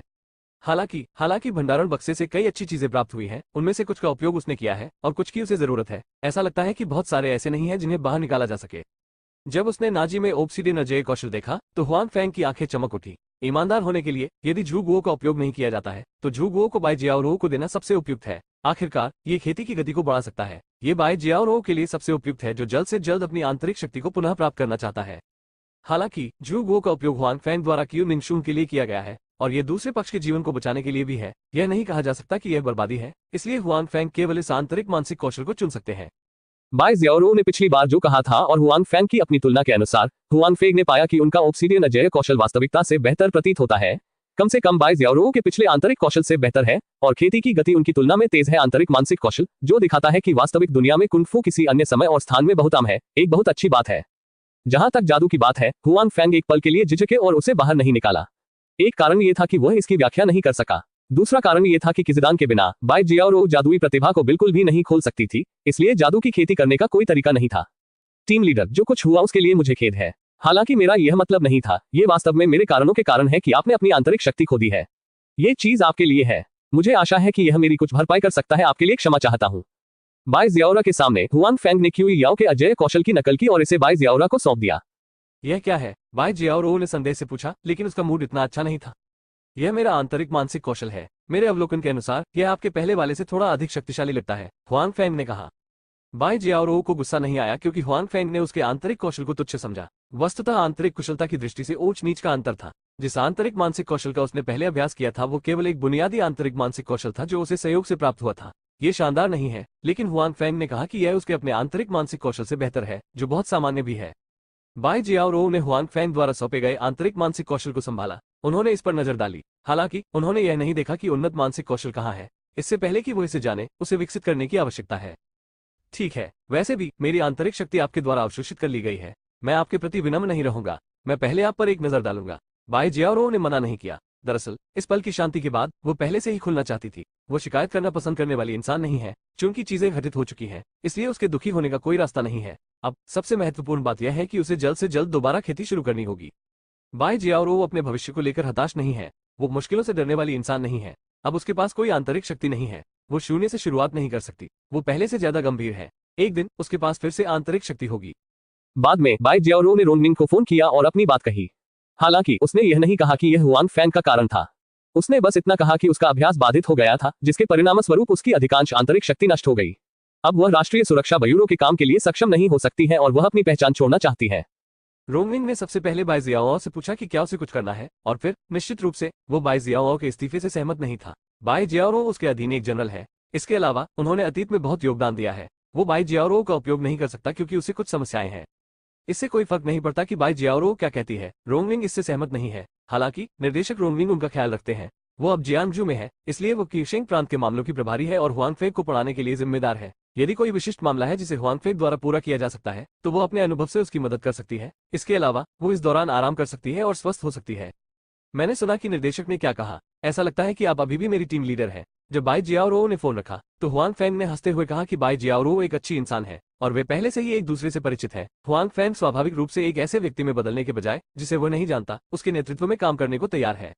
ऐसा लगता है कि मैं इस अवधि में आपके साथ रहने जा रहा हूँ, ठीक समय पर। अगर मुझे खेती में कोई समस्या है तो मैं आपसे पूछ सकता हूँ। बाई जियाओ ने कहा कि हालांकि उन्होंने पहले अपने आंतरिक कौशल का अभ्यास किया था, उन्होंने जो अभ्यास किया वो था आखिर अलग। हुआंगफेंग कुछ समय से 7 ऑब्सीडियन अजय कौशल का अभ्यास कर रही है, इसलिए वो इसे खुद से बेहतर जानती होगी। बेशक बाई जियाओ बाहर होटल में रहने और ब्यूरो में खर्चों का भुगतान करने का विकल्प भी चुन सकती है। हालांकि वह स्पष्ट रूप से जाने का इरादा नहीं रखती थी। उसने यह नहीं कहा कि हुआंगफेंग ऐसा ही था क्योंकि उसके पास यह नहीं था। वह एक मरीज थी। उसी समय हुआंगफेंग का खाना पकाने का कौशल अच्छा था। वह निश्चित रूप से कुछ अधिक आरामदायक चीज चुनेगी। अगर मैंने सुना कि बाई जियाओ यहाँ रहना चाहता है, तो हुआंगफेंग फिर से तुकाऊ बन गया होगा। आखिरकार वो बाई जियाओ को अपने भंडारण बॉक्स और प्रशिक्षण के जादू के बारे में नहीं बता सका। हालांकि हुआंगफेंग तुकाऊ को अब नहीं कहा जा सकता है क्योंकि बाई जियाओ ऐसा हो गया है, इसलिए उसे दोषी महसूस हुआ। ठीक, कोई समस्या नहीं। हुआंगफेंग तुरंत सहमत हो गए। इस तरह हुआंगफेंग एक खूबसूरत महिला के साथ रहने वाले पहले व्यक्ति हैं। हालांकि साथ रहने का कोई अन्य अर्थ नहीं है, फिर भी हुआंगफेंग के जीवन पर कुछ प्रभाव अवश्य पड़ा। बेहतर नॉवल पढ़ने के लिए आप हमारे YouTube चैनल और ऑडियो एक्सप्लेन टेलीग्राम चैनल से जुड़ सकते हैं। 374 कठिनाई। अगले कुछ दिनों में हुआंगफेंग और बाई जियाओ एक साथ रहे। हालांकि वे पहले एक दूसरे के अनुकूल नहीं थे, फिर भी वे दोनों वर्तमान जीवन के अनुसार ढल गए और बाई जियाओ ने औपचारिक रूप से अपने आंतरिक कौशल का फिर से अभ्यास करना शुरू कर दिया। शुरुआत में उसने इस बात की पुष्टि नहीं की कि हुआंगफेंग ने उसे पहले अभ्यास की तुलना में उच्च आंतरिक मानसिक कौशल दिया है। उसने बस इसका अभ्यास करने की कोशिश की। यदि नहीं, तो वह वापस जाकर अपने सामने वाले का अभ्यास करेगी। ये दोनों कौशल परस्पर अनन्य नहीं है। भले ही इनका अभ्यास एक साथ किया जाए, अभ्यास में कोई प्रभाव नहीं पड़ता है, लेकिन अभ्यास की गति धीमी हो जाएगी। हालांकि कुछ दिनों के परीक्षण के बाद बाई जियाओ ने यह निर्धारित किया है कि हुआंगफेंग ने उसे जो मानसिक कौशल दिया है वो वास्तव में उसके पिछले आंतरिक मानसिक कौशल से अधिक है, या उससे भी बहुत अधिक है, जो उसे आश्चर्यचकित और भ्रमित करता है। मुझे नहीं पता कि हुआंगफेंग को यह कौशल कहां से मिला।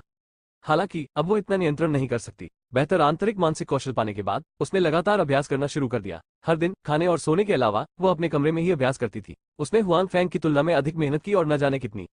आंतरिक शक्ति की कमी के कारण जियांगजू में ली बिंगयूम की घटना की बाई जियाओ की जांच का अनुवर्ती कार्य नहीं किया जा सकता है। आखिरकार कोई नहीं जानता कि कार्य कितना खतरनाक है, और निर्देशक रोंगिंग ने बाई जियाओ के जीवन का मजाक उड़ाने की हिम्मत नहीं की। इसलिए ये कार्य स्वाभाविक रूप से हुआंगफेंग पर आता है। हुआंगफेंग को इस पर कोई आपत्ति नहीं है। वो मूल रूप से बाई जियाओ के अधीनस्थ थे। वो अब कार्य पूरा नहीं कर सकती, ये स्वयं ही करना चाहिए। इसके अलावा ली बिंगयूम के इवेंट में भी वो शामिल है। यदि दूसरा पक्ष प्रतिशोध लेना चाहता है तो वो निश्चित रूप से शामिल होगी। इसलिए हुआंगफेंग भी चू के मामले का पूरी तरह से पता लगाना चाहता है। हालांकि हुआंगफेंग आखिरकार अनुभवहीन है और समय भी ज्यादा नहीं है, इसलिए हमें अभी तक कोई उपयोगी जानकारी नहीं मिली है। पिछले कुछ दिनों में दिन के समय हुआंगफेंग अभी भी काम पर है। तियानजियाओ समूह में कुछ भी गलत नहीं है, सब कुछ सुचारू रूप से चल रहा है। टोंग कियानजुन की बाधाओं के बिना उन्होंने इस अवधि में बेहतर विकास किया है, और मैनेजर युआन को नहीं पता था कि क्या हो रहा है। वह ईमानदार था और परेशानी खड़ी करने नहीं आया था। हुआंगफेंग को यह नहीं पता था कि हाल के दिनों में प्रबंधक युआन का तियानजियाओ समूह में परेशानी बढ़ाने का कोई इरादा नहीं था।